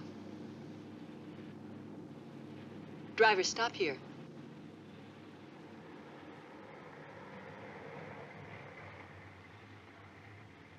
There it is. You know, I've never been back here before. Here, I'll get it.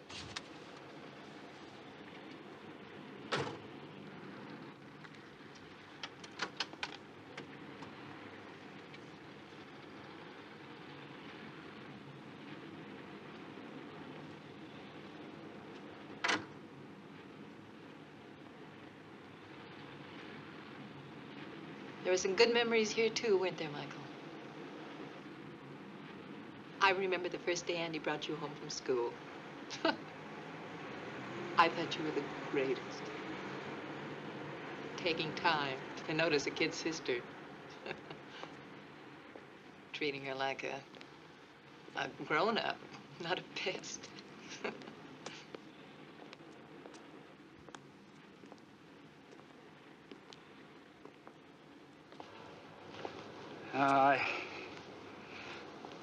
I didn't notice you until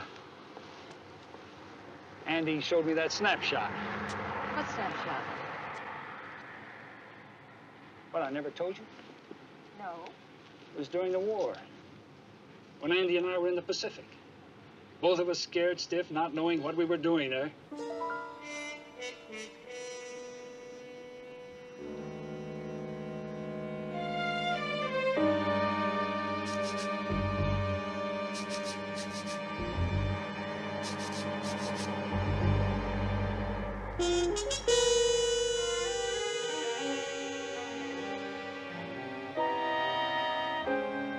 And then one day he took this picture from his pocket, and it was a snapshot of your folks and you. It was taken right here on these steps. Do you remember it? No. No? Well, anyway, I asked him if I could have half of it, and he started to grin. It was the biggest grin I think I ever saw on his face. And he ripped it in half and gave me the part with you on it.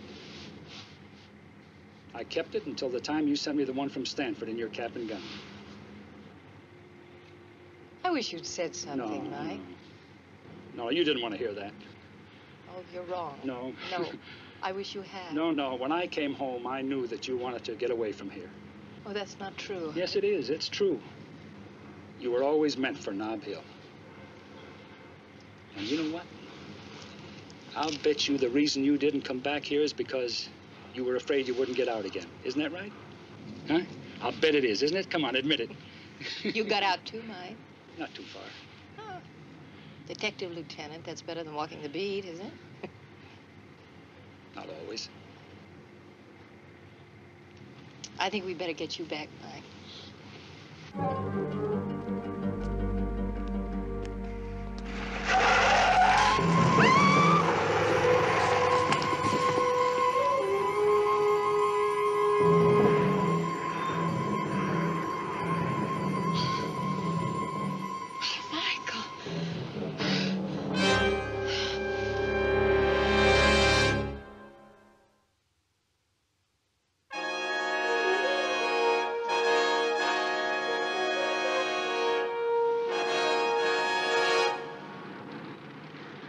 Your 904, what's happening? Somebody tried to hit Mrs. Marshall. I'll fill you in later. What about the other units? Are they Mike, here? there aren't any other units. What do you mean? I don't know, there's some static at headquarters. Olson took off everybody we have. Olson? What's his reason? Mike, we don't know. It could have been reckless driving. So maybe somebody was high. We don't know. Caldwell hire this driver? Well, I suppose. Unless somebody followed us from here, then he's the only one who knew where we were. Get a make, run him through R&I. Right. What about your luggage? It was picked up at the airport. Steve. Yeah. The luggage. Find it and find out who was with it. Gotcha. May I have your driver's license, please?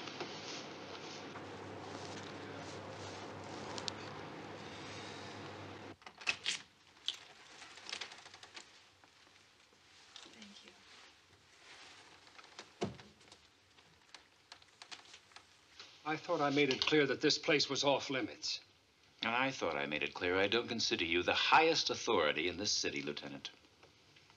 You're the one who got Olson to pull my men out of here. I'll get him to pull you next. Boyd, please. Michael is a friend of ours. He's just trying to help. He's no friend of Fred's. Not with the publicity he's going to get with a murder investigation. I want to speak to you alone, Anne. She's not going to be alone with anyone for a while. Michael. That's the way it's got to be until this thing is cleared up. Yes. Yeah, she's here.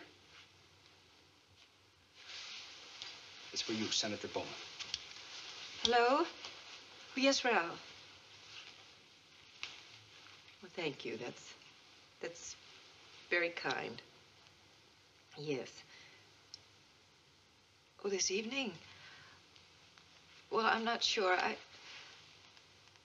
Oh, certainly. Yes. Well, I'll see you this evening, then. What was that about this evening? Michael, you must stop this.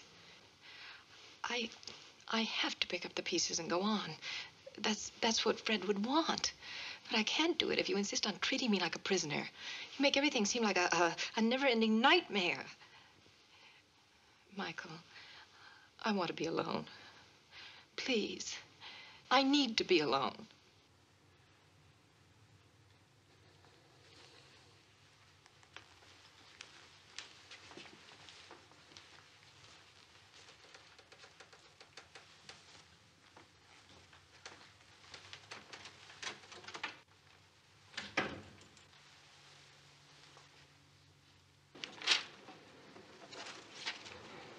Let's see. No, they haven't come in yet, I guess, sir. Are you sure she was on a 12 o'clock flight? No, sir. We have a record of a checkout time this morning, but nothing on her return. She checked out this morning? Well, yes, sir. Mrs. Fred Marshall, 8 o'clock flight to L.A. Baggage left here at 6. Now, wait a minute. You mean she was here last night, she left this morning, and then came back again? Well, yes, sir. It's all right here. How long was she here? Just last night. We picked up her bags at 11 p.m. Pacific Airlines from Los Angeles. Logged in right here. Those jet setters, they really get around, don't they? Yeah.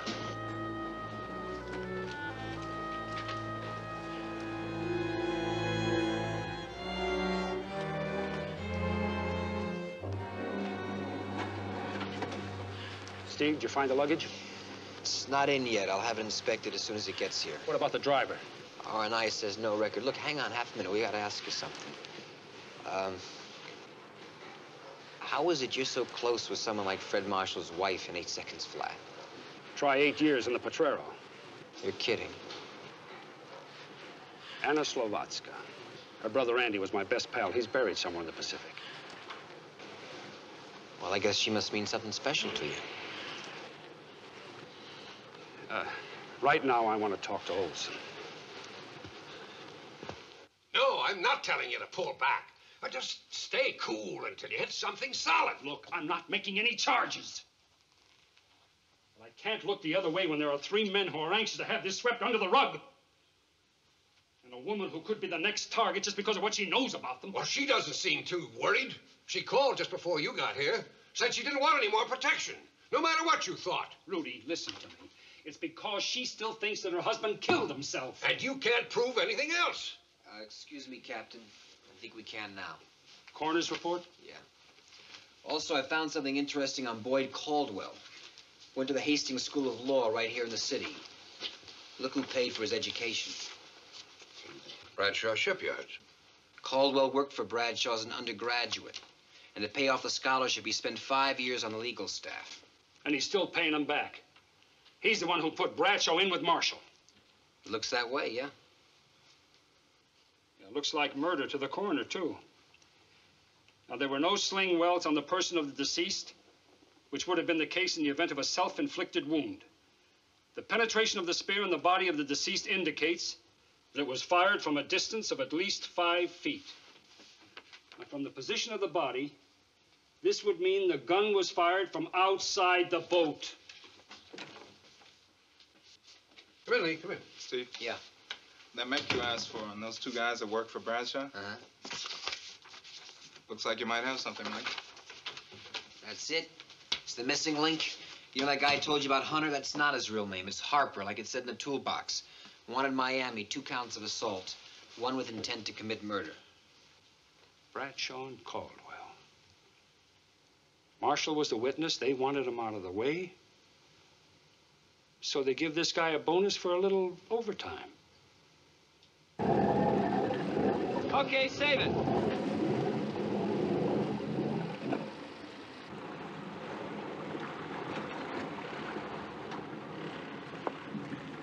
Hunter?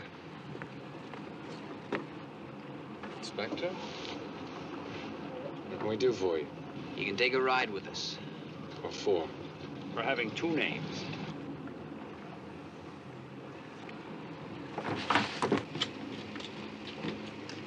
All right, you hold it right there.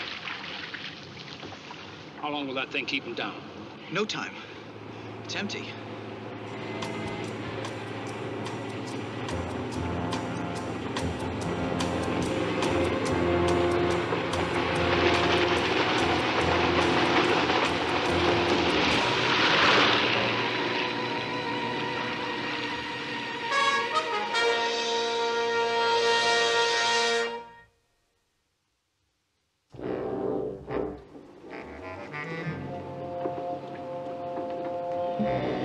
Look, man, I don't know anything more. I swear I don't.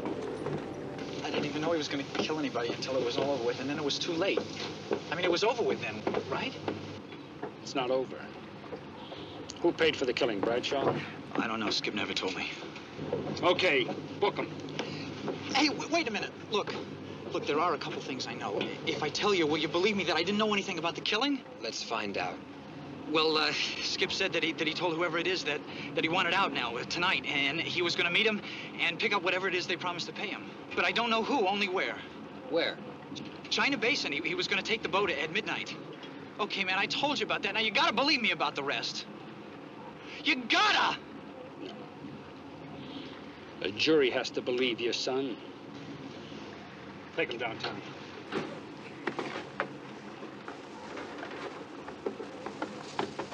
Let's go.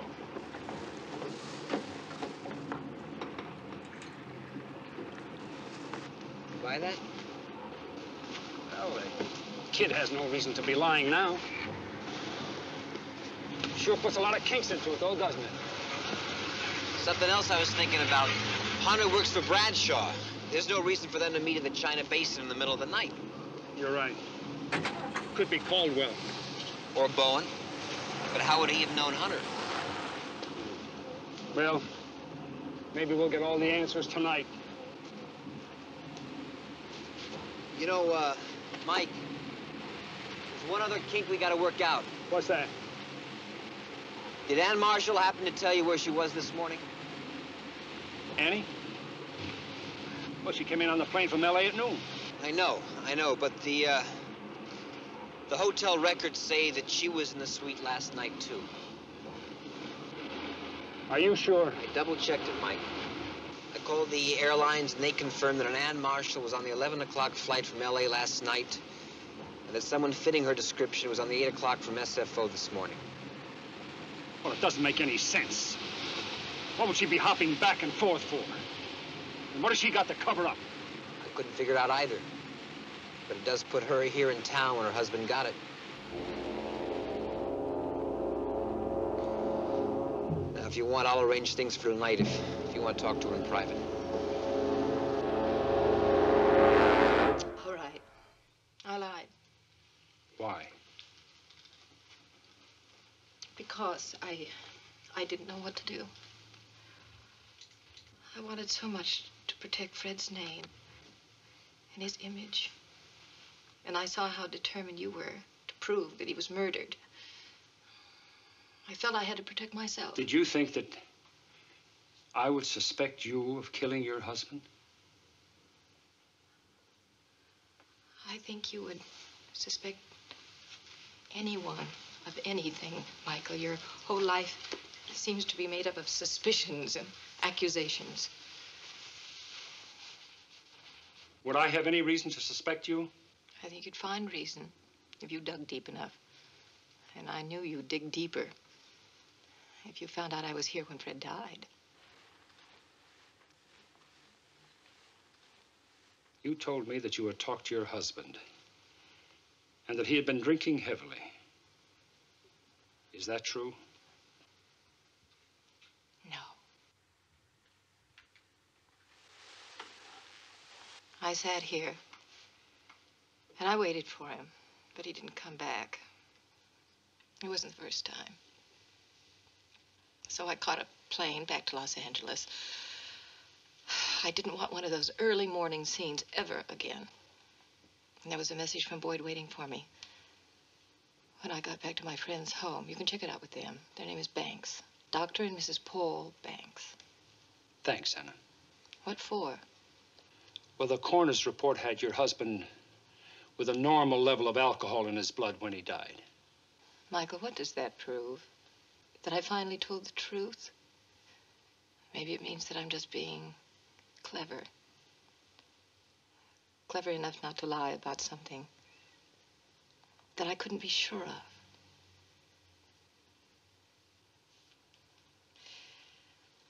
Well, Michael, I'd appreciate it if you left now. I have an engagement tonight with Senator Bowen. Oh, sure. I'll see you tomorrow. No, I don't think so. Senator Bowen has arranged for me to leave tomorrow. With or without your permission.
Hunter?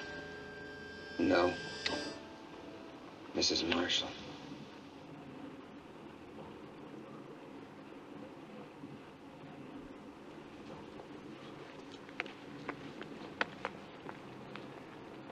Give me the gun.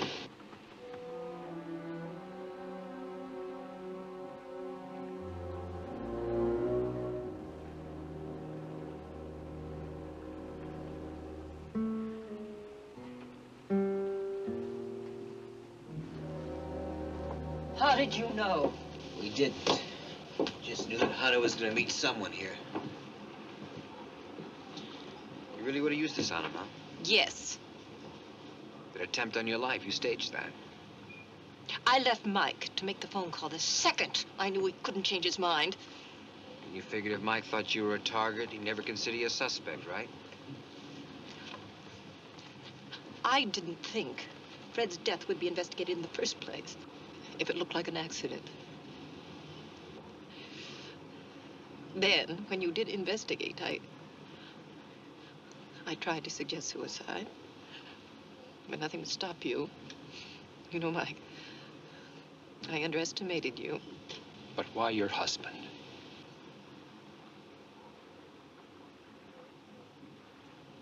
You wouldn't understand. Why should you pay the rest of your life for his mistake? Isn't that it? You couldn't divorce him. That would be desertion. That would be the wrong kind of image. but a widow, then you could start all over again. Find somebody else to keep you where you have to be. Don't you judge me. Don't you dare judge me.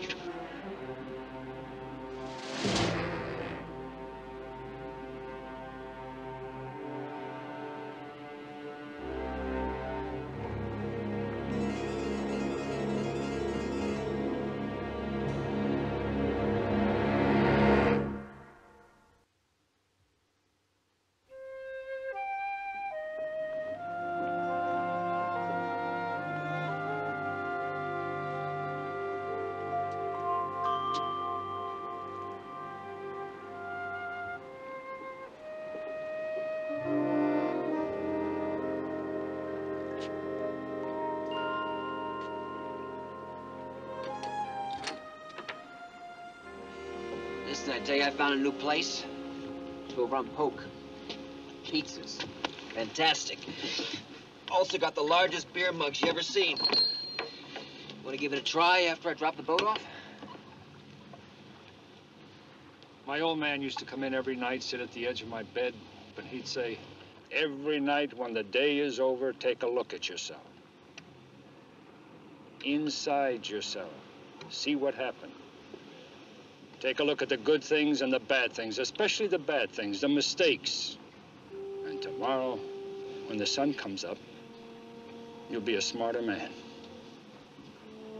A lot smarter.